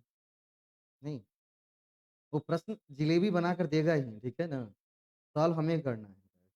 प्रश्न कोई भारी नहीं है। पहले प्रश्न किए बहुत भारी था क्या, नहीं। सेकंड भी नहीं था। अब कैलकुलेशन थोड़े बहुत तो करने होंगे, आप जोड़ना भी नहीं चाहते हैं, ये ऐसा कभी नहीं होने वाला। ठीक है, हाँ, तीसरे वाले जो प्रश्न थे वो थोड़े से कैलकुलेशन कह सकते हैं, लेकिन वो भी बड़ा इसलिए हमें समय लगा कि मुझे आपको समझाना था इस वजह से। अगर आप एक बार सिंपल और कंपाउंड इंटरेस्ट बना लेंगे तो विद इन 1 to 2 मिनट्स को आप सॉल्व कर सकते हैं, है ना। इसलिए मैंने पहले दिन आया था तो मैंने क्या कहा था ना, 1 से लेकर 30 तक के कितने स्क्वायर कम से कम याद होने चाहिए, 1 से लेकर 30 तक। याद किए कि नहीं? चलिए, प्रश्न को अगर प्रश्न से सॉल्व नहीं हो रहा तो किससे सॉल्व करना चाहिए, आंसर से। आंसर से सॉल्व करके देखिए तो आ जाता है कि नहीं। ठीक,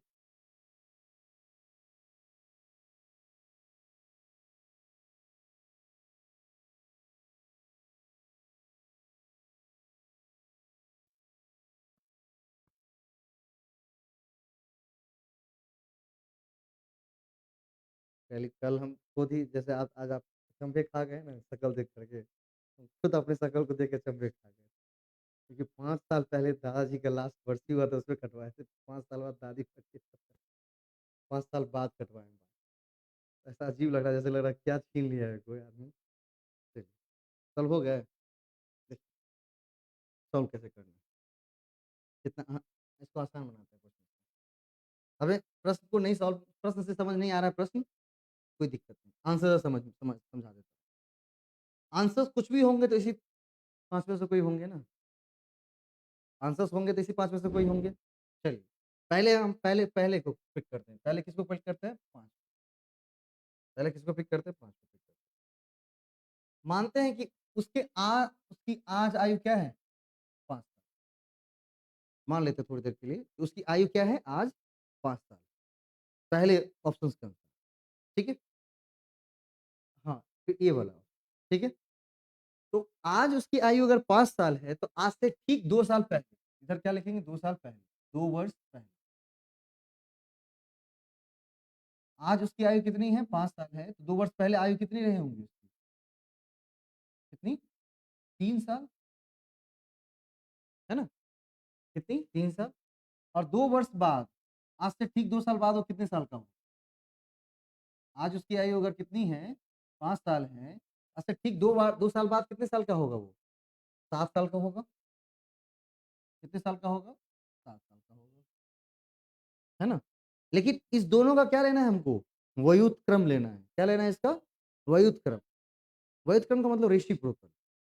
अब जैसे मैंने 2 साल पहले उसकी आयु कितनी आई है? 3। 2 वर्ष बाद उसकी आयु कितनी आई है? 7। उसका व्युत्क्रम लेना है, मतलब व्युत्क्रम का मतलब होता है उसका जस्ट उल्टा। जैसे 3 लिखा है, 3 का मतलब क्या? 3/1 लिखा गया है। तो 3 क्या बन जाएगा? हाँ, 3 क्या बन जाएगा? 1/3 बन जाएगा। और 7 क्या बन जाएगा? 1/7 बन जाएगा। और इन दोनों को जोड़ कर देखेंगे कि 2/3 आता है या नहीं आता है। अगर इन दोनों का जोड़ 2/3 आता है, तो हमारा आंसर ए होगा, वरना आंसर ए नहीं होगा, है ना? क्योंकि एक्स वाई जेड मानने से बढ़िया है कि भाई ऑप्शन से निकाल लूं, आसान लगता है। ठीक है, अब इस दोनों का क्या करेंगे? एलसीएम करेंगे, कितना हो जाएगा? 7 या 21। 3 से भाग देंगे 7, और 1 से गुना करेंगे 7 एकम 7। फिर 7 से भाग दिया जाएगा इसमें, 7 या 21, और 1 गुने 3 कितना हो जाएगा? 3। कितना हो जाएगा टोटल? 10/21। अगर इन दोनों को हमने जोड़ा तो 10 बट्टे कितना आया है हमारा? 21 आया है। इस दोनों का एलसीएम लीजिए, कितना आ जाएगा? 21। इसका अब ये 3 से भाग देंगे इसमें, हाँ नहीं 3 से भाग देंगे, कितना हो जाएगा? 3 सत्ते 21, और नीचे वाले से भाग देना होता है, और जो भागफल आता है उससे ऊपर वाले को गुणा करना। अच्छा, देखिए, ये जो डिनोमिनेटर है हर है, उसको समझाता हूँ। इस दोनों का एलसीएम निकालिए, 3 और 7 का एलसीएम कितना आ जाएगा हमारा? 21 आएगा। ठीक है, अब 21 को क्या करना? आगे लिख देना है। अब क्या करने हैं? पहले वाले डिनोमिनेटर मतलब 3 से क्या करना? 21 से भाग देना, कितना हो जाएगा? 3 सत्ते 21, और जो भागफल आया है, भागफल कितना आया है? 7 आया है ना?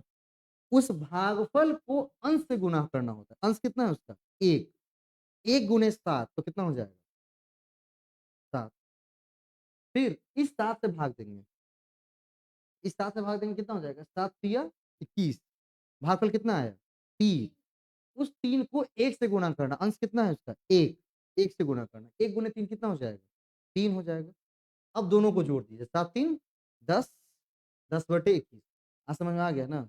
चलिए, ये हो गया हमारा पहला, मतलब पहला आया है, तो 5 साल हमारा आंसर कभी नहीं हो सकता है। 5 साल हमारे आंसर होंगे क्या? क्योंकि अगर आज उसकी आयु 5 साल है, तो 2 साल पहले और 2 वर्ष बाद उसके आयु के व्युत्क्रम का योग कितना आता है? 10/21 आता है। हमें आना कितना चाहिए? 2/3 आना चाहिए। कितना आना चाहिए? 2/3 आना चाहिए। ये हमारा आंसर बिल्कुल नहीं है। अब हम 7 पे आएँगे। 7 में फिर वही बात, 2 साल पहले कितना आ जाएगा? 5, 2 वर्ष बाद कितना आ जाएगा? 9, ठीक है? कितना? सा ए 5 है तो मतलब 1/5, और 9 है तो कितना? 1/9, दोनों को जोड़ेंगे। एलसीएम कितना आ जाएगा हमारा? 45, 5 और 9, ठीक है? क्योंकि कटने वाला तो कोई है नहीं, ठीक है? अब 5 9 45 और 1 9 9, और 9 5 45 और 1 पंचे, कितना हो जाएगा? 14/45। कितना आ जाएगा? 14/45। तभी हमारे पास आया क्या? एक लास्ट बचे हुए, उसी पर बेचारा होप है हमारा। है ना? एक लास्ट बचे हुए हैं, उसी पर हमारा होप है। चलिए, वो लास्ट कौन-सा है? तो वो लास्ट है हमारा कौन-सा? 4 साल, ठीक है? अब 4 से 2 साल पहले कितनी होंगी उसकी आयु? 2 वर्ष, दो और 4 से 2 साल बाद कितनी इसकी आयु होंगी? 6। तो क्या करना है? इसका रेसिप्रोकल लेना है ना। इसका रेसिप्रोकल कितना हो जाएगा? 1/2 और इसका रेसिप्रोकल कितना? 1/6। दोनों को जोड़ेंगे, दोनों को ऐड करेंगे, कितना हो जाएगा? 2 और 6 का एलसीएम कितना? 6 आएगा। नहीं, देखिए एलसीएम में क्या होता है, देखिए 2 और 6 लिया ना, इसको अगर कटने वाले हैं तो काटेंगे वरना नहीं, क्योंकि देखिए कम से कम जिस संख्या से हम भाग दे रहे हैं, उससे कम से कम 2 संख्या डिवाइड होनी चाहिए। अगर 5 9 में हम 5 से डिवाइड करते तो सिर्फ 5 डिवाइड होता 9 होता क्या? नहीं। 3 और 7 में हम अगर 3 से करते तो 3 डिवाइड होता 7 होता क्या? नहीं। लेकिन यहाँ पर अगर हम 2 से करते तो 2 भी डिवाइड होगा और 6 भी डिवाइड होगा। 2 एकम 2, 2 तिया 6। और जब एलसीएम लास्ट कोई कटने वाला नहीं है तो क्या करते हैं? गुना करते हैं ना, 2 तिया 6। क्लियर? हाँ, इसीलिए 6 इसमें करेंगे, 12 नहीं करेंगे। अब कितना हो जाएगा? 2 तिया 6 और 6 एकम कितना हो जाएगा? 4/, ठीक है? अभी बोलेंगे 2/3 तो अभी भी नहीं आया है। हाँ, लेकिन अब आ गया है। देखिए, अगर 2 से क्रॉस करते 2 दूनी 4, 2 तिया कितना? 2/3 आ गया ना? मतलब आज अगर उसकी आयु 4 साल हो, तो 2 साल पहले उसके आयु का व्युत्क्रम और 2 वर्ष बाद उसके आयु का व्युत्क्रम का योग कितना होगा? 2/3 होगा। मतलब हमारा आंसर क्या होगा? हमारा आंसर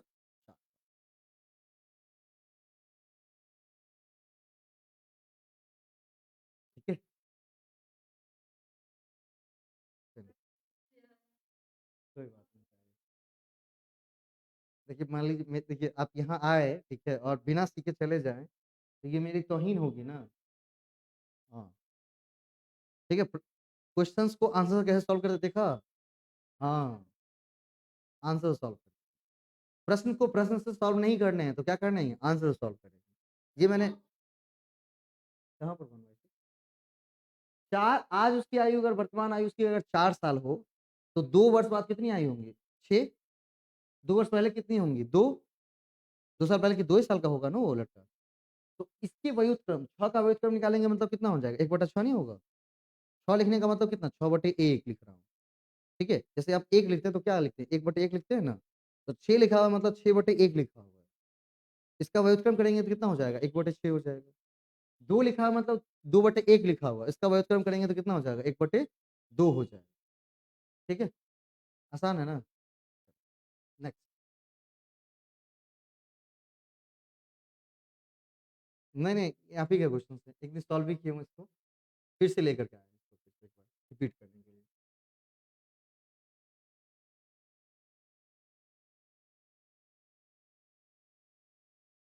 4 दिया हुआ है, 2 दिया रहता तो निकालना आता है ना? 2 और 3 सिखाया हुआ है मैंने। इसको रेशियो डिवाइड करें, देखिए ए और बी का अनुपात 1:2, 3, 8। ये बड़ा-बड़ा डेटा इसलिए दिया गया है ताकि आप डरें। ये डराने का काम ज़्यादा किया है क्वेश्चन। ये सॉल्व करने से ज़्यादा किसका काम किया है? डराने का। ठीक है? इसको आसानी से सॉल्व कैसे करना है वो देखिए। सबसे पहले क्या करना है इसमें ए, बी, बी, सी और सी, डी तीनों का क्या करना है? मान निकालना है और उन सबको बराबर करते जाना है। ठीक है? और जिस हिसाब से उसको बराबर करते जाएँगे वही हमारा क्या हो जाएगा? आंसर। मतलब है तो सब अलग-अलग। ए का रिलेशन बी के साथ है, बी का रिलेशन सी के साथ, सी का रिलेशन डी के साथ है ना? मतलब 3 रिले हाँ, यहाँ पर 3 रिलेशन बन रहे हैं। ए, बी, बी, सी, सी, डी और अब चारों लोगों को एक जगह करना है। चारों लोगों को क्या करना है? एक जगह करना है। अब ये है ना कि मतलब पूरे क्लासरूम जो है वो 2-2 ग्रुप में बँटा हुआ है। आप शिक्षक हैं और वहाँ पर क्या है कि 2-2 का ग्रुप बना लिया है। भई ए, बी दोस्त है, बी, सी दोस्त है, ठीक है? और सी, डी दोस्त है ना? ए, बी दोनों दोस्त हैं, बी बी और सी दोस्त है और सी, डी दोस्त है। मतलब इसी रो में हम 4 चेयर लगाते हैं। ए, बी का दोस्त है, बी, सी का दोस्त है, सी, डी का दोस्त है और मतलब ए, बी का दोस्त है, बी, सी का दोस्त है, सी, डी का दोस्त है। क्लियर? अब क्या कहता है कि इन चारों को एक दोस्त बनाना, चारों कॉमन दोस्त बन जाए, ऐसे के लिए क्या करना, क्या करना होगा बताइए? ए बी का दोस्त है, बी सी का दोस्त है, सी डी का दोस्त है। और आप चाहते हैं कि नहीं, ये चारों लड़का अच्छा है पढ़ने में और चारों दोस्त बन जाए, एक साथ ग्रुप में रहे और अच्छे से पढ़े। तो एज अ टीचर आपको क्या करना चाहिए? ये सीडीपी का क्वेश्चन हो सकता है आगे चल करके, है ना? क्या करना चाहिए? लोग दोस्त क्यों बनते हैं, तो बताइए? दोस्त क्यों बनते हैं? सीडी पे पढ़ाता हूँ, दोस्त क्यों बनते हैं बताइए ना? अच्छा, दोस्ती आपने क्यों की? मैंने आज आपने देखा, मैंने फ़ोन किया उनको, कल्याणी जी को, क्यों? दोस्ती कैसे बन गई? दोस्त कैसे बनते हैं? क्या नहीं बोल रहे हैं? दोस्त बनते हैं कि जब देखिए, जब 2 लोगों की अंडरस्टैंडिंग या उसकी सोच-समझ बराबर हो, मतलब उनमें समानता होती है। कुछ ना कुछ एक गुण उसमें समान लगेंगे, जैसे ए बी का दोस्त इसलिए बना हुआ है कि ए और बी में कुछ गुण ऐसे होंगे जो बिल्कुल समान हों। लोग समान गुणों वाले लोगों को ही क्या करते हैं, पकड़ते हैं, ठीक है? कोई ऐसा देखे हैं, कोई गरीब धनी आदमी गरीब आदमी से दोस्ती कर रहा हो, कभी भी होंगे? नहीं। कोई गरीब आदमी भाई धनी आदमी को दोस्त बना लिया हो? नहीं। लोग अपनी कैटेगरी मतलब जैसे समानता, कुछ ना कुछ गुण, मतलब ये उसको अन्यथा नहीं लेना है, मैं दूसरी तरह से बात कर रहा हूँ। मान लीजिए उनकी अंडरस्टैंडिंग, मतलब उनके साथ पढ़ना अच्छा लगता है, किसी के साथ रहना अच्छा लगता है, उसका खाना अच्छा लगता है, तो दोस्त बना लेते हैं। बी और सी इसलिए दोस्त बने हैं कि भाई सी में कुछ ऐसा गुण होगा जो बी में भी होगा, इसलिए बी सी दोस्त बना हुआ है। लेकिन हो सकता है कि वो गुण ए में नहीं है, इसीलिए ए, बी, सी तीनों दोस्त नहीं है। अब सी, डी इसलिए दोस्त बना हुआ है कि सी में कुछ ऐसा गुण है जो डी के साथ है, लेकिन ए, बी में नहीं होगा वो गुण। लेकिन कहता है कि नहीं, आपको तीन चारों को दोस्त बनाना है। आपको क्या करना है? चारों लोगों को दोस्त बनाने हैं। अब आप यहाँ पर क्या करेंगे? बताइए।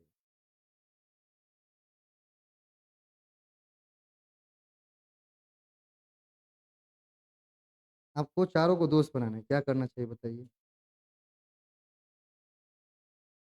चारों लोगों को क्या करेंगे? चारों लोगों को जोड़ देंगे। चारों लोगों में क्या ढूँढेंगे पहले, सबसे पहले?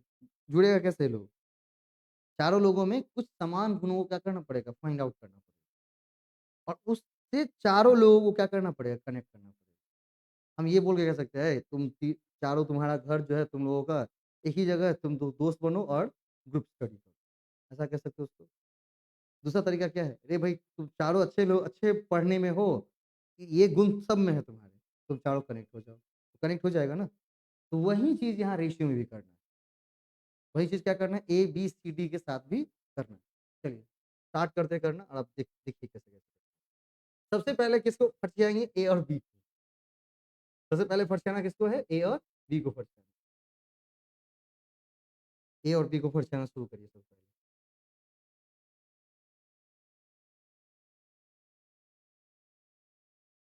ठीक है। ए और बी का अनुपात कितना दिया हुआ है? एक, 1:2, 1/2, और यहाँ पर कितना? 3/, क्रॉस मल्टीप्लाई करेंगे। हाँ, क्रॉस मल्टीप्लाई करके चलेंगे। क्रॉस मल्टीप्लाई करेंगे कितना हो जाएगा? 1 गुने 8 कितना हो जाएगा? 8, 3 दूना 6 कितना हो जाएगा? 8:6। मतलब ए और बी के बीच का रेशियो क्या है? 8:6 का है। क्या इसको छोटा कर सकते हैं? बिल्कुल कर सकते हैं। 2 चौके 8, 2 तिहाई 6। देखिए, छोटा करते वक़्त हमेशा ये ध्यान रखना है कि दोनों नंबर्स को एक ही नंबर से डिवाइड करना है। हाँ, बिल्कुल। लेकिन उसके लिए सेम नंबर से डिवाइड करना पड़ेगा। ये नहीं, इसको 2 से डिवाइड करें, इसको 3 से डिवाइड करें, ऐसा नहीं होगा। रेशियो को समान नंबर से ही क्या कर सकते हैं? डिवाइड कर सकते हैं, समान नंबर से ही गुणा कर सकते हैं। तो 2 को हमने लिया है, 2 चौके 8 और 2 तिया 6, हमने 2 को कॉमन लिया। तो क्या आ गया? 4:3 आ गया। क्या आ गया? 4 कितना स्लो तो चल ही रहा है लाइव। दिक्कतें आ रही हैं। चलिए, अब चलते हैं किसके? बी और सी के साथ। बी और सी के साथ चलते हैं। बी सी का कैसा रिलेशन दिया हुआ है? 1/3 और यहाँ पर कितना? 5/9। ठीक है? क्या हो जाएगा? तो दोनों को क्रॉस मल्टीप्लाई करेंगे कितना हो जाएगा? यहाँ 1 गुने 9 तो कितना हो जाएगा? 9, और 3 बचे 5 या कितना? 15। चलिए इसको डिवाइड कर सकते, क्रॉस कर सकते हैं। 3 तिया 3 पच्चे 15। अब देखिए यहाँ पर एक चीज़ गौर कर रहे होंगे आप। अब हमने क्या किया, ए के पास 4, बी 3 और बी यहाँ भी 3। अब बोला कि देख भाई तू जिसके जिसके लिए जा रहा था सी के पास, वो चीज़ें तो ए बी के पास है, बी मतलब दोनों कॉमन हो गया ना। अब बी ए बी सी को हम लिख सकते हैं 4 3 5, लिख सकते हैं ना, लेकिन थोड़ा-सा और आगे चलते हैं, डी के साथ लिखते हैं, सी और D, C D. C D का क्या है रिलेशन? 5/6 और 3/, ठीक है? 5 होगा कितना हो जाएगा? 20, अतिरिक्त कितना 18। इसको छोटा कर सकते हैं क्या? बिल्कुल कर सकते हैं। 10 दूना 20, 2 नमक, ठीक है ना?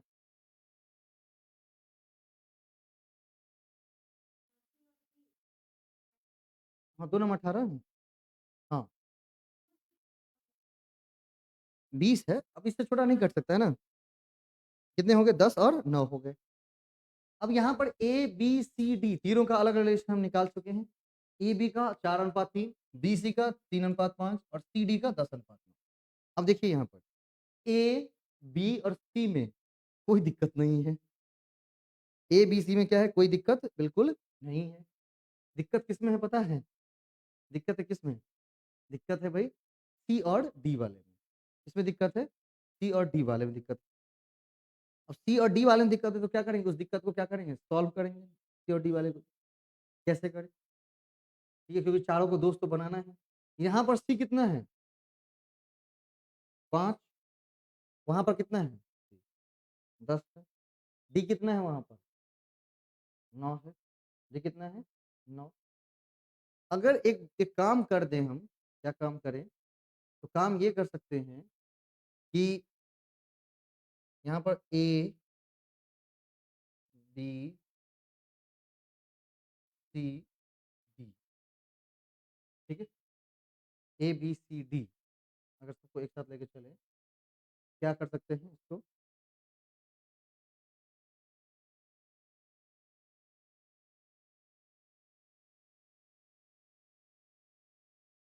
ए, बी, सी, डी 4 है ना इसमें?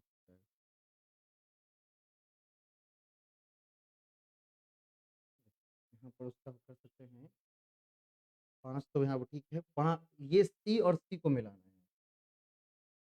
सी और क्या करना है? सी को बिल्कुल मिलाना है यहाँ पे। सी और सी को मिलाना है। इसको और काट सकते हैं क्या? अगर 2 से इसको काटेंगे कितना हो जाएगा? 2 पंचे 10, 9/, ऐसा कर सकते हैं क्या? 2 से इसको और काटेंगे अगर छोटा करेंगे तो? क्योंकि हमें सी और सी को क्या करना है? आपस में मिलाना है। अब यहाँ पर क्या-क्या हो गया है? यहाँ पर हो गया है यहाँ पर ए बराबर 4, बी बराबर 3, सी बराबर 5 और डी बराबर कितना? 9/2, है ना? क्योंकि हमने क्या किया इसको देखिए 4 और 3, 3 5 आ रहा था। इसको हमें मिलाना है, सी और सी कॉमन किसी तरह से मिलाना है। तो 10 को अगर 2 से भाग देंगे कितना हो जाएगा? 5 हो जाएगा। तब सी यहाँ भी बराबर और सी यहाँ भी बिल्कुल बराबर। तो सी को हम क्या लिख सकते हैं? 5 लिख सकते हैं। डी लेकिन अब क्या डी का पूरा संतुलन बिगड़ गया है। डी का संतुलन क्या हो गया? पूरा बिगड़ गया है। डी का संतुलन कितना हो गया है? तो डी का संतुलन हो गया 9/2। क्या हो गया? 9/2। भई कभी भी फ्रैक्शन के रूप में हम क्या कर सकते हैं? रेशियो को नहीं रख सकते हैं। फ्रैक्शंस के रूप में रेशियो को नहीं रख सकते हैं। इस 2 को हटाना है हमें।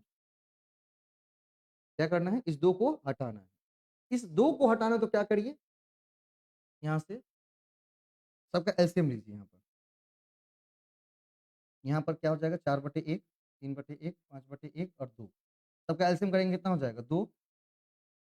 कितना हो जाएगा एलसीएम? 2, ठीक है? अब इससे भाग देंगे 1 से। ये 1 कितना बन गया? 2 बन गया है ना? तो 1 भागा 2 कितना हो जाएगा? 2, 4 दूनी 8। हम ये सिखाने का प्रयास कर रहे हैं कि अगर कभी भी फ्रैक्शंस के रूप में रेशियो आ जाएगा, तो वहाँ पर सभी फ्रैक्शंस को सिमिलर कैसे बनाते? तो 9/2 आ गए हैं, ठीक है? अब यहाँ पर 2 आ गए तो यहाँ पर कितना है? 1, यहाँ पर 1, यहाँ पर 1, ठीक है? अब इसी इसी की तुलना में सबको क्या करना है? बढ़ाते चलना है, बराबर करना है। तो 1 और 2 का एलसीएम लेंगे, कितना हो जाएगा? 2। मतलब जितने भी यहाँ पर हमारे फ्रैक्शंस हैं, सबके एलसीएम कितने हो गए हैं? 2 हो गए हैं। अगर ये 1 2 बन गया है, तो 4 कितना बन जाएगा? 8 बन जाएगा। 4 कितना बन जाएगा? 8। ये 1 2 बन गया तो 3 कितना बन जाएगा? 6। 3 दूना 6। ये 1 2 बन गया तो 5 कितना बन जाएगा? 10। और ये 2 2 ही रहा है तो 9 एकम 9 कितना हो जाएगा? 8 6 10 9। और सबके नीचे 2 2 है ना? इसको भी बोलेंगे तुम भी 2 को छोड़ दो, तुम भी छोड़ दो, तुम भी छोड़ दो, तुम भी छोड़ दो। सब छोड़ देगा 2 को। तो बच गया 8 6 10 है ना? इसको कहते हैं हर को सरलीकरण करना, पूरे फैक्टराइज़ करके। ये समझ में आया? पहले ये बताइए। यहाँ पर रिलेशन कितना? 4 3, यहाँ पर रिलेशन 3 5। मतलब बी यहाँ भी 3 है, यहाँ भी 3 है। ठीक है, कोई दिक्कत नहीं। लेकिन जब सीडी का निकाल रहे हैं तो सीडी 10 और 9 के बीच में रुक गया। हाँ, सीधा-सीधा रहे। अगर मान लीजिए यहाँ पर 5, यहाँ भी 5 आ जाता, तो हमें कोई दिक्कत बिल्कुल थी ही नहीं। तब लिख देते 4 3 5 9। हाँ, डायरेक्ट हटा दिए। लेकिन यहाँ पर जाके फँसा दिया है। यहाँ पर 10 और 9 आ गया। हमें चाहिए कितना सी? 5 है। तो 10 को अगर 5 बनाएँगे तो 2 से भाग करना होगा। तो 10 भागा 2 5, तो 9 में भी 2 से भाग करना होगा ना, क्योंकि समान संख्या से भाग करनी है। तो 10 भागा 2 तो 5, 9 भागा 2 कितना हो जाएगा? 9/2 हो जाएगा। हाँ, अब क्या करना है कि ये 9/2 आ गया, ये 5 आ गया, 4 3 5। तब वो क्या करेंगे? अब इसके हर 2 हो गए हैं और सबके हर कितने हैं? 1-1 हैं। तो हमें सबके हर को बराबर करना होगा। सबके हर को क्या करना होगा? बराबर करना होगा। बिना सभी संख्या के हर को बराबर किए हुए, फ्रैक्शन के हर को बराबर किए हुए हम रेशियो डिसाइड नहीं कर सकते। अब सबका हर क्या हो गया? सब ये क्या बन गया? समान भिन्न बन गया। क्या बन गया है? समान भिन्न। वह भिन्न जिसके सभी मतलब वह भिन्न जिनके हर समान हो, उसे हम समान भिन्न कहते हैं। इसका भी हर कितना है? 2, इसका भी हर 2, इसका भी हर 2, इसका भी हर 2। ठीक है? अब जब समान भिन्न में बन जाएँगे तो क्या करना है? 2 2 2 सब हट जाएगा सबका और ऊपर वाला क्या बन जाएगा हमारा रेशियो? 8 6 10 9। यहाँ पर केवल अंक बदले हैं, मान अभी भी नहीं बदला है। 8/2 मतलब कितना? 4। 6/2 मतलब कितना? 3। 10/2 मतलब कितना? 5 और 9/2 का मतलब 9/2। अभी भी मान नहीं बदलना है, केवल नंबर्स बदलेंगे ताकि सब क्या हो जाए? एक समान हमारा आ जाए।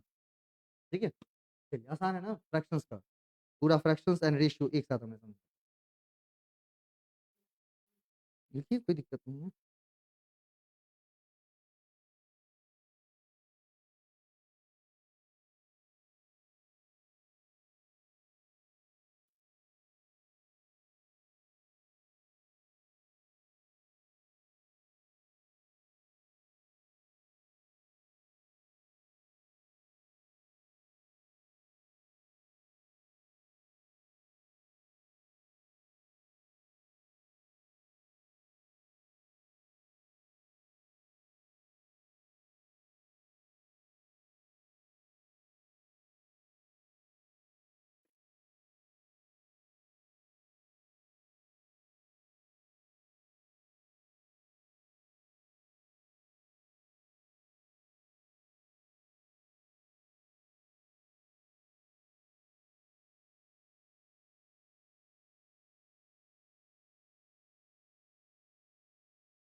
अभी तो परसों परसों तो छुट्टी होगी ना?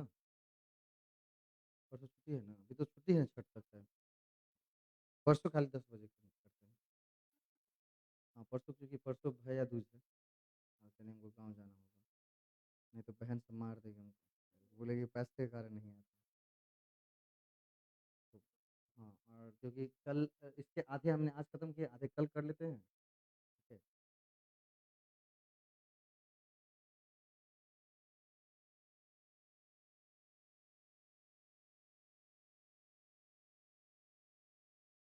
और आधे हमने आज खत्म किया, आधे कल कर लेते हैं और इसके बाद जो कुछ बचा हुआ है उसको परसों कर लेंगे। परसों 10 बजे, है ना?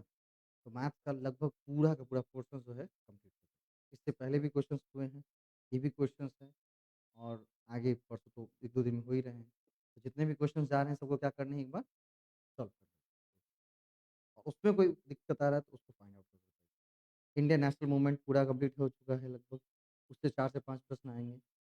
करंट अफेयर्स किताब वाला भेजा ही था, अक्टूबर वाला भेजे गए हैं। ये वाला नहीं निकल के आए, ये भी 1-2 दिन में कल आज या कल तक भेजेंगे, कल तक चलेगा। हुँ, क्योंकि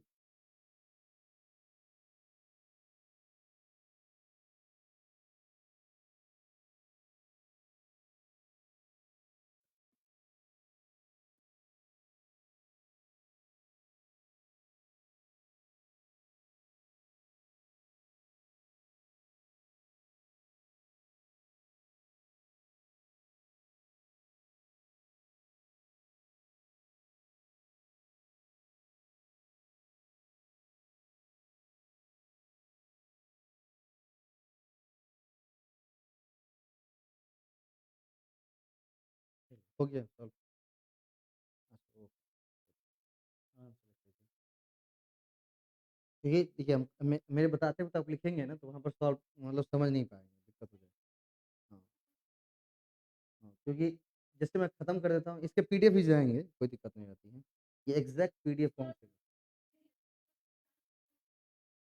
हाँ, नहीं, नहीं वो है समझ अच्छा कोई बात नहीं। इसके पीडीएफ डायरेक्ट कन्वर्ट होते हैं, उनको आप देख तो सकते हैं पूरा। इंडियन नेशनल मूवमेंट का तीनों भेजा है मैंने, लिखा हुआ।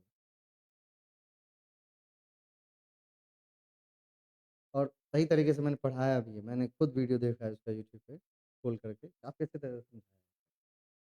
कॉमर्स में बहुत फ़ास्ट रहती है मेरी रीडिंग, लेकिन इसमें बहुत स्लो थी, आराम-आराम से समझा रहा था। क्योंकि हमको भी समझ में आ रहा था कि क्या बताने जा रहे हैं और हाँ, हाँ। नहीं तो हम खुद भी देखे चेक चेक करके पीछे, कल चला रहे थे, कल था दीपावली है, आ गए थे गाँव से, तो सोचे क्या चलाएँ तो यही चल रहा था। देखे 1-2 वीडियो निकाल के कैसे पढ़ा है। ओके, ठीक। ये 5वें क्वेश्चन थे। ये छठे क्वेश्चन से इसको एक सॉल्व कर लीजिए उसके बाद खत्म। ये क्वेश्चन, ये परसेंटेज वाला है क्वेश्चन हमारा। इसको एक कर लीजिए, इसको कर लेते हैं, क्योंकि 6 हो जाएगा, 11 टोटल क्वेश्चन हैं हमारे, आधे से ज़्यादा question. A weight is 25% of B weight, मतलब ए का वज़न बी के वज़न का 25% है और सी के वज़न का 40% है। ठीक, दिक्कत यहाँ पर होती है। अगर सीधा ये दे कि ए का वज़न बी के वज़न के 25% है, निकालना आसान है हमारे लिए। लेकिन ये क्या कर दिया है, एक सी ए का वज़न बी के वज़न का 25% है और सी के वज़न का कितना परसेंट है? 40%। ठीक है? अब बोल रहा है कि सी के वज़न का कितना परसेंट बी के वज़न के बराबर? क्वेश्चन है बहुत आसान, बट वहीं क्या कहा हमने कि भई क्वेश्चन को क्या किया है उसने जलेबी की तरह मेड़ दिया है बढ़िया तरीके से, ताकि लोग देखें तो क्या हो जाए उसको, एक बार चकराए उसको देख कर के। क्वेश्चन पूछा क्या है क्वेश्चन बहुत आसान। देखिए, हमें क्या करनी है स्टेप बाय स्टेप फॉलो करनी है। बोला ए का वज़न बी के वज़न में कितना परसेंट है? 25% है। मतलब अगर बी का वज़न है कितना? मान लेते हैं बी का वज़न कितना है हमारा? 100 है। ए का वज़न बी के वज़न का 25% है ना? ए का वज़न कितना है? मान लेते हैं। ए का कितना 100 मान लें? कितना माने? देखिए, ध्यान से अगर हमें लिखा हुआ 25% इसका मतलब क्या होता है? 25% लिखा हुआ मतलब कितना होता है? 25/100 कितना है? 25/100 अगर लिखा हुआ है कितना? अगर 25% इसका मतलब कितना? 25/100 क्योंकि वहाँ जो परसेंट लिखा हुआ है ना उसका वैल्यू होता है 1/100। ये इस साइन का मतलब कितना है पता है? इस साइन का वैल्यू है 1/100। इस साइन का वैल्यू कितना है? 1/100। हाँ, ये परसेंटेज हुआ। इस साइन का वैल्यू कितना? 1/100 है। और 25% लिखने का मतलब होता है 25 गुने परसेंट। इसीलिए हम लिख देते हैं डायरेक्ट कितना 25/100 लिख देते हैं। क्या लिख देते हैं 25/100। अच्छा मेरा सब समझ आ गया। 25 बटे कितना हो जाएँगे 100। अब क्या बोल रहा है कि और सी के वजन का कितना परसेंट है वो? 40% है। सी के वजन का कितना परसेंट है वो? 40%। मतलब ए का वजन जो है बी के वजन का 25% है और सी के वजन का कितना है? 40%। ठीक? तो पूछ रहा है हमसे कि सी के वजन का कितना परसेंट बी के वजन के बराबर है। मतलब सी का वो जो वजन है बी के वजन का कितना परसेंट, ये पूछ रहा है। प्रश्न समझे अब? हाँ, मतलब ए का वजन बी के वजन का 25% और सी के वजन का 40%। ए का वजन, ए बीच में खड़ा है, बी से कितना लेना है, बी का 40%, तो नहीं सॉरी बी का 25%।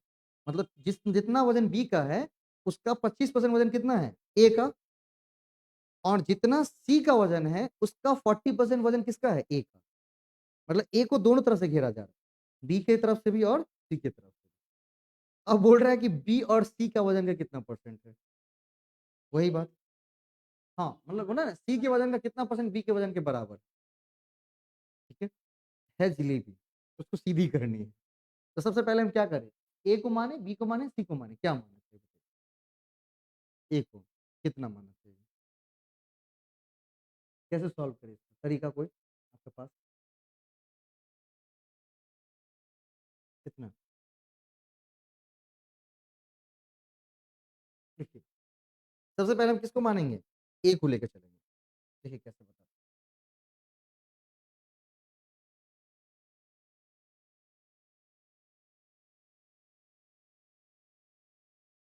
कहता है क्या, ए का वजन बी के वजन का कितना परसेंट है, 25%। और ध्यान रखिएगा जब भी कोई चीज परसेंटेज में दी गई हो उसमें कुछ भी नहीं पता है तो क्या मान लेना है, 100 मानना है। क्या मानना है, 100। 100 मान के करेंगे आसानी से क्वेश्चन सॉल्व हो जाएगा। तो हमने ए का वजन मान लीजिए कितना केजी, 100 केजी।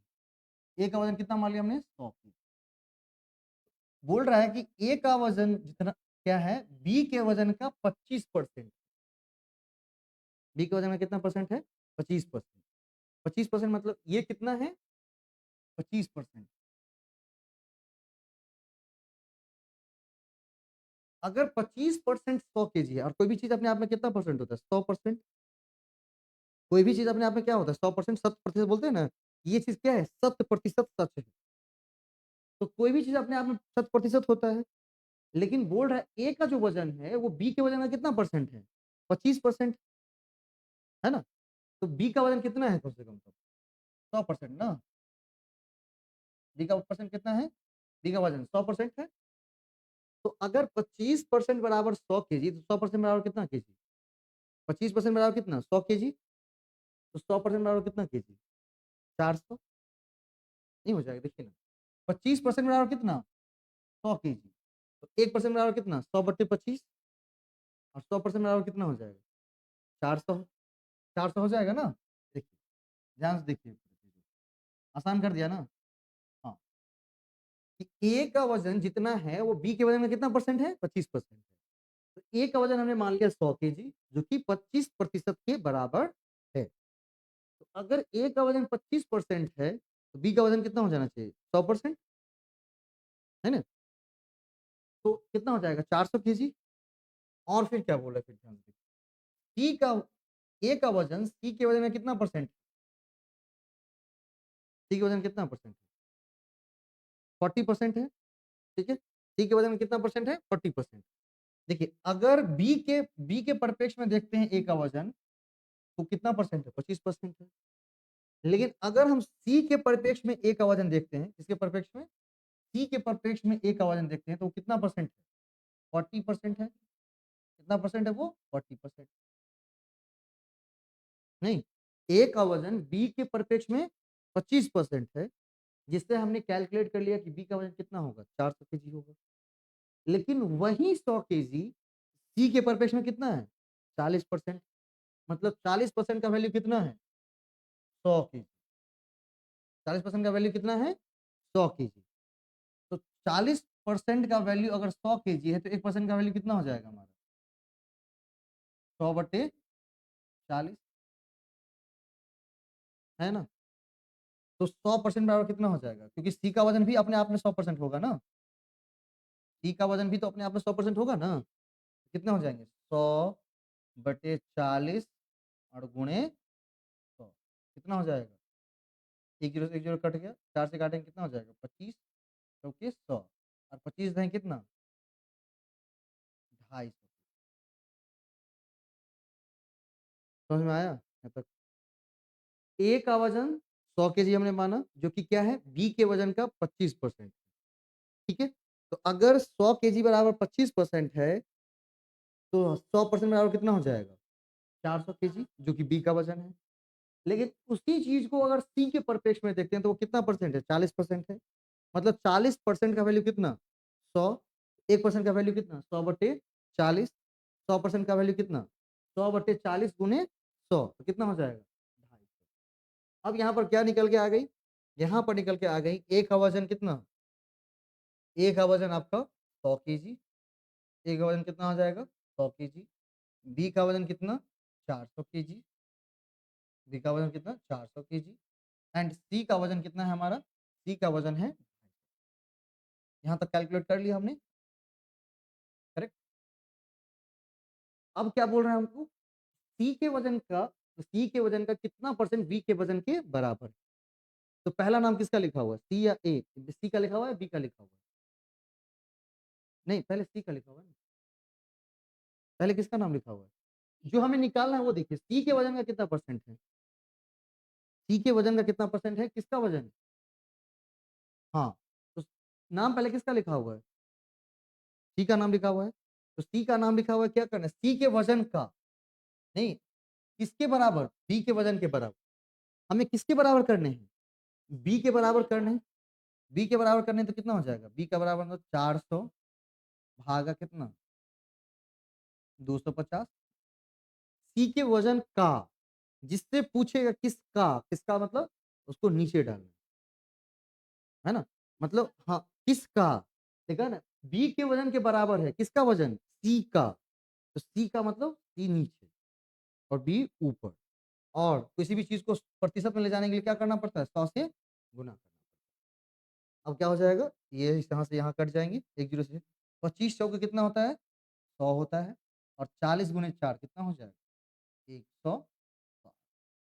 आंसर हो जाएंगे 100। आप समझे पूरा? हाँ, क्वेश्चंस बड़े एकदम स्मूथ रहते हैं, उसे सॉर्ट आउट कैसे करना है ये हमें बिल्कुल पता होना चाहिए। अगर पता नहीं है तो फिर भारी लगेगा, और पता है तो हल्का लगेगा। हाँ, कभी कभी लगा कि एक बार भाई इसमें बैठते अगर, मान लिया हम बीएड मारे होते, बैठते अगर एक बार में, भी एक बार में झड़ी लग जाती है क्वेश्चन की। ए कितना? 100 केजी 25%, बी कितना? 400 केजी 100%, सी कितना? 40% 100 केजी। ये इसलिए नहीं कि मुझे आता है, कि भाई नेट में बताते रहता हूँ ना क्वेश्चंस को। नेट की प्रैक्टिस है ना पूरी, नेट प्रैक्टिस है, तो इस पर आसानी से आंसर सॉल्व हो जाता है। चलिए इसको एक बार लिख लीजिए। और ये, हाँ हाँ, सत्य उसका 39 क्वेश्चन सही था। शुक्रिया आपका। मेरा 40 क्वेश्चन खुद सही है मेरा। हाँ, मेरा 2019 में, 2020 में 40 था, और 2019 में 38 क्वेश्चन था। हाँ, पेपर में मेरा बहुत अच्छा है, बहुत मन लगता है हमको पढ़ने में भी, पढ़ाने में भी। पेपर 2 भी अच्छा लगता है, लेकिन वो थोड़ी-सी लेंथी हो जाता है थोड़ा-सा। नहीं, हाँ, एजुकेशन और नहीं, बढ़िया है। नहीं, उसमें उसमें भी क्वेश्चंस को और आप आगे ले जा सकते हैं। जैसे डीआई के प्रश्न हैं, मैथमेटिकल रीजनिंग के प्रश्न हैं। हाँ, नहीं, डीआई देखिए, डीआई मैथमेटिकल रीजनिंग और उसके लॉजिकल रीजनिंग, इन चारों को सही कर लेना तो बहुत ज़्यादा इम्प्रूव हो जाएगा। उससे क्या होता है, पेपर 2 के स्कोर अगर कम भी रहे तो मैनेज हो जाता है। क्योंकि पेपर 2 थोड़ा-सा मेरा टफ पूछा था 2019 में, तो यही बचा लिया था पेपर। 2020 में यही बचा है बेचारे, दोनों बार बचा है यही। चलिए, हो गया? हाँ, हाँ। नहीं, वो बहुत अच्छा है पढ़ने में, काफ़ी अच्छा है पढ़ने में, बहुत ब्रिलियंट। अभी उसके जब ग्रेजुएशन में था उसका, तब मैं नेट किया था।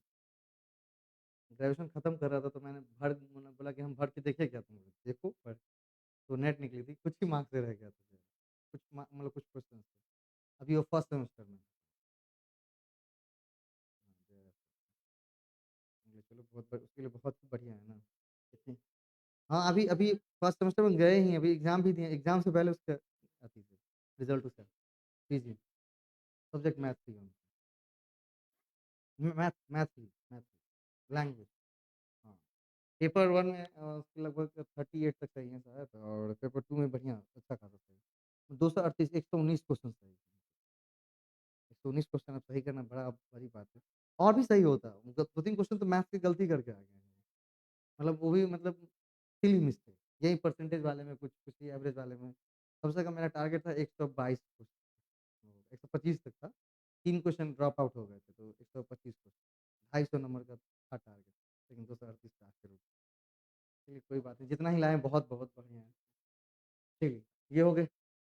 हाँ, एआई 1 था उनका, जितने भी सब्जेक्ट हैं, मतलब जितने भी सब्जेक्ट टोटल नेट में पूछे जाते हैं, लेते हैं एग्ज़ाम यूएससी, उससे सबसे ज़्यादा कट ऑफ इसी विषय का गया था और उसमें भी सबसे ज़्यादा नंबर इनका, एआई 1।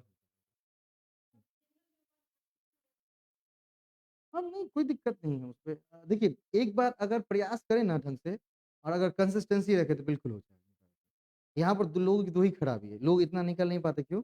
कंसिस्टेंसी नहीं है और दूसरा कि वो मतलब पहले तो खूब कंसिस्टेंसी रखते हैं, 1-2 महीने। धीरे-धीरे कंसिस्टेंसी क्या होने लगती है? डाउन होने लगती है और उसमें 6 महीने एट लीस्ट कंसिस्टेंसी रहनी चाहिए, 6 महीने कम से कम। अगर आप ढंग से पढ़ते हैं तो, अगर नहीं थोड़ी-सी ऊपर-नीचे हो रही हैं, हमने उसमें एक एक सूत्र निकाला हुआ है, चलिए आप बताते हैं आज आपको। एक सूत्र है मेरा उसमें कि जब कोई पढ़ने आता तो मैं कहता देखो, हमें चाहिए 6 मंथ्स, तो वो सोचता है कि 6 महीने हमें पढ़ने हैं बस हो गया। मैं कहता हूँ नहीं भई 6 मंथ्स मुझे क्या चाहिए पता है? 6 मंथ्स मुझे पढ़ाई नहीं, 6 मंथ मुझे चाहिए वर्किंग डे। वर्किंग डेज़ जानते हैं? सप्ताह में कितने दिन होते हैं? 7 दिन। लेकिन वर्किंग डे लोगों को कितना होता है लगभग? किसी का 6 दिन, 5 दिन, जैसे बैंक का होता है ना कभी-कभी शुक्रवार, शनिवार, रविवार छुट्टी है, 5 ही दिन। मुझे चाहिए 6 month working days. 6 month working days का मतलब इसमें संडे अगर आप छुट्टी मनाते हैं तो वो काउंट बिल्कुल नहीं होगा। Sunday is not, Sunday is excluded. पहली बात, फिर ऐसा फ़ॉर्मूला है। दूसरा मैं बोलता हूँ, आप मतलब सीएल लिए, सीएल जैसे होता है ना टीचर लेते हैं ना, तो ये हाँ, तो वो सीएल मतलब जैसे कोई आपने लीव लिया कि आज मेरे भाई की शादी है तो हम 2 दिन के लिए जा रहे हैं। कल मेरी बहन की शादी है तो हम जा रहे हैं। आज मेरी दादी माँ देहांत करके, हाँ, कुछ भी तो जो भी सीएल लिए वो हम काउंट नहीं करेंगे, ठीक है? तीसरी तीसरी चीज़, एक एक तो संडे हो गया एंड कोई भी हॉलिडे है, कोई भी हॉलिडे है, जैसे मान लीजिए होली आ गया, दीपावली आ गई, छठ आ गई, वो उस बीच में काउंट बिल्कुल नहीं होंगे। इन तीनों चीज़ों को हटाकर जिस दिन आपका 6 मंथ्स मतलब एट लीस्ट कम से कम कितना 180 डेज़ वर्किंग डे पूरा हो जाए, उस दिन नेट आपके पास नहीं है। लेकिन हाँ, इसमें 2 चीज़ों के साथ 180 डेज़ को काटने हैं। पहला रखनी है कंसिस्टेंसी रखनी है 180 डेज़ तक, क्योंकि पहले दिन हम बहुत कंसिस्टेंट रहते हैं,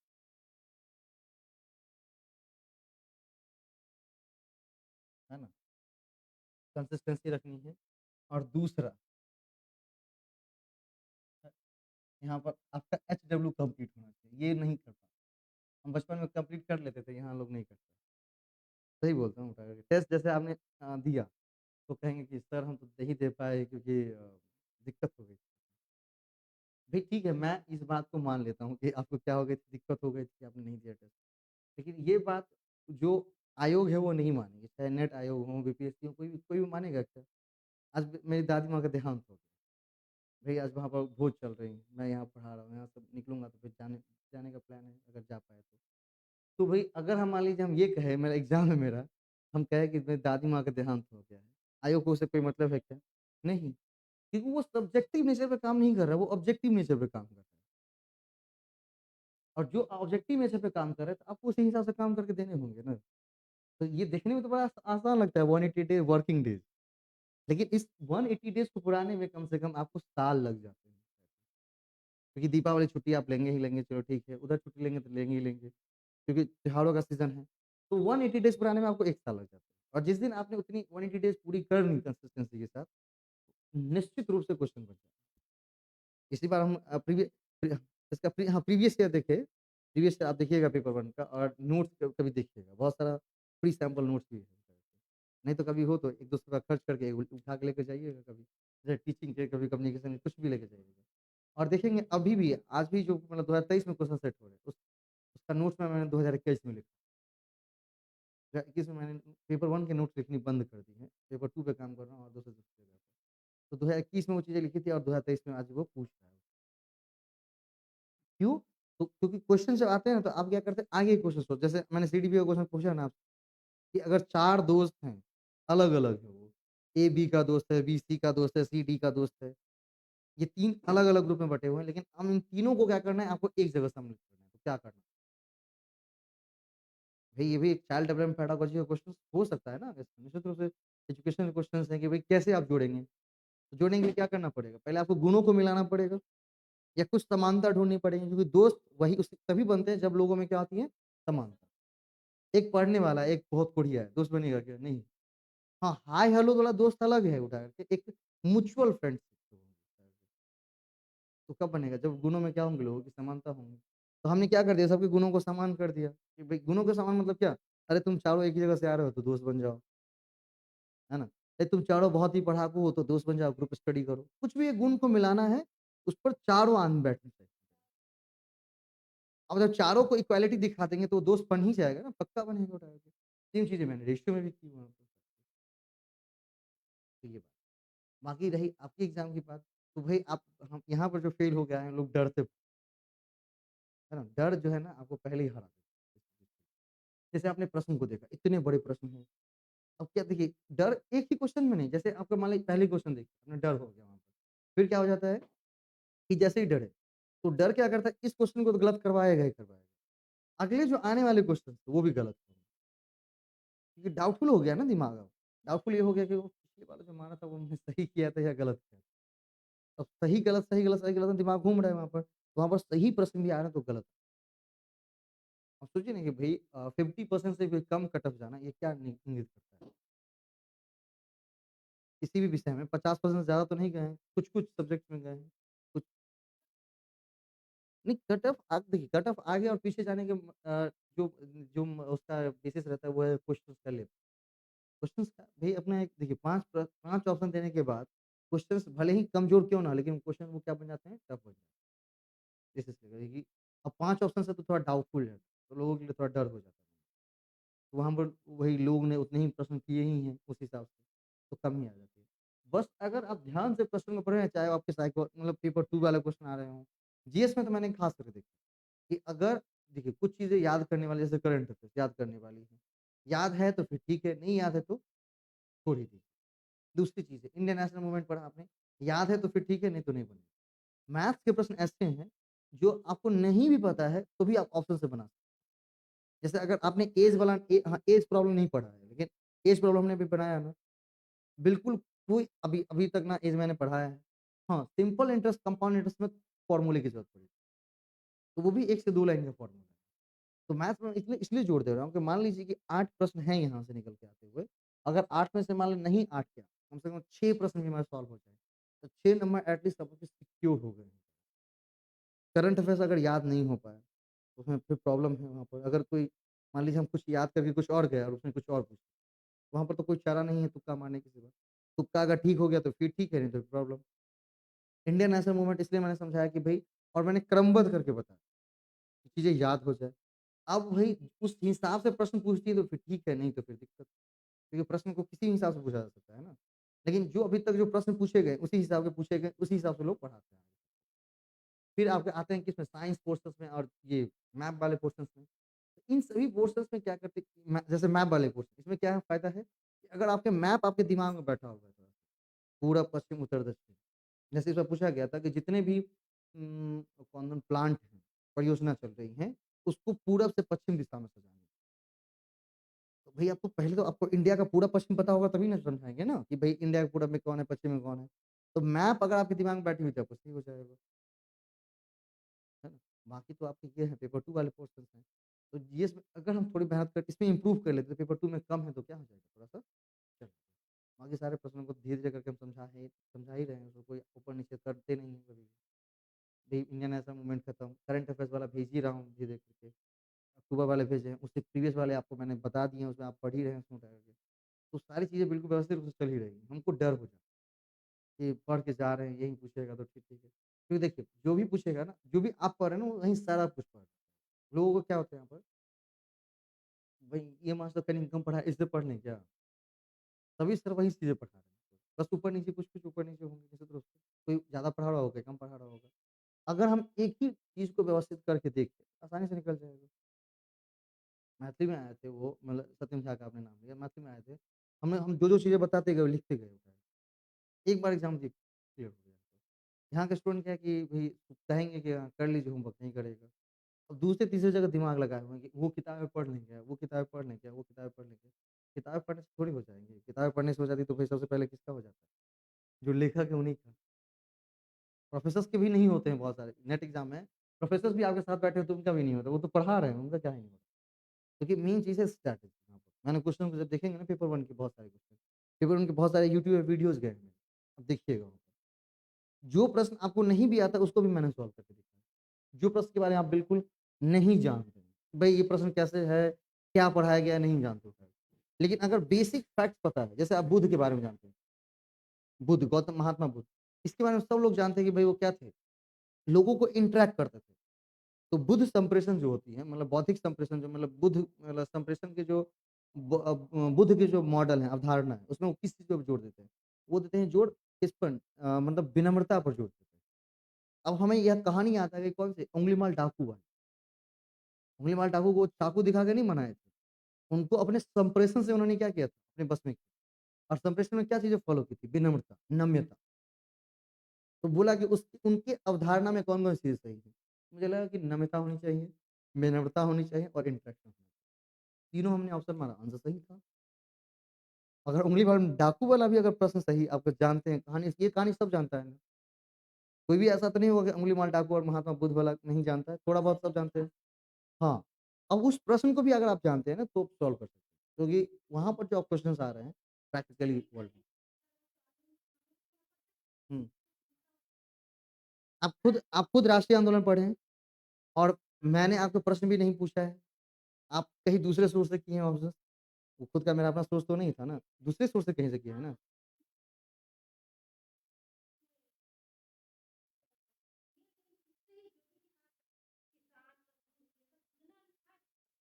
10 में से अगर 8 क्वेश्चन सही हो रहे हैं, तो बहुत बड़ी बात है उठा के। अब 10 में 10 कोई सही नहीं कर देगा उठा के, ठीक है? 10 में अगर आप ही कह रहे हैं ना कि भई देखिए, मैं कभी भी अपनी तारीफ़ नहीं करता हूँ कि मैं बहुत ही बढ़िया पढ़ा रहा हूँ, बहुत ज़्यादा पढ़ा रहा हूँ, नहीं। भई मैं कहता हूँ कि आप पढ़ के जाएँ और क्वेश्चन को सॉल्व करें। हाँ, मेरा मेरा हमेशा से ये कांसेप्ट रहा है कि आप पढ़ के आप हमसे पढ़ के जाइए और क्वेश्चन दूसरी जगह से सॉल्व करिए। उसमें अगर कोई प्रॉब्लम लगती है हाँ, 3/20 प्रश्न वही पूछते ही हैं जाके। देखिए मैं अब लोग कहते हैं कि तारीफ़ नहीं करते, लोग हाँ, बहुत पढ़ा है, नहीं। हम कहते हैं कि आप हमसे पढ़े, अब जाइए क्वेश्चन को सॉल्व करके आइए।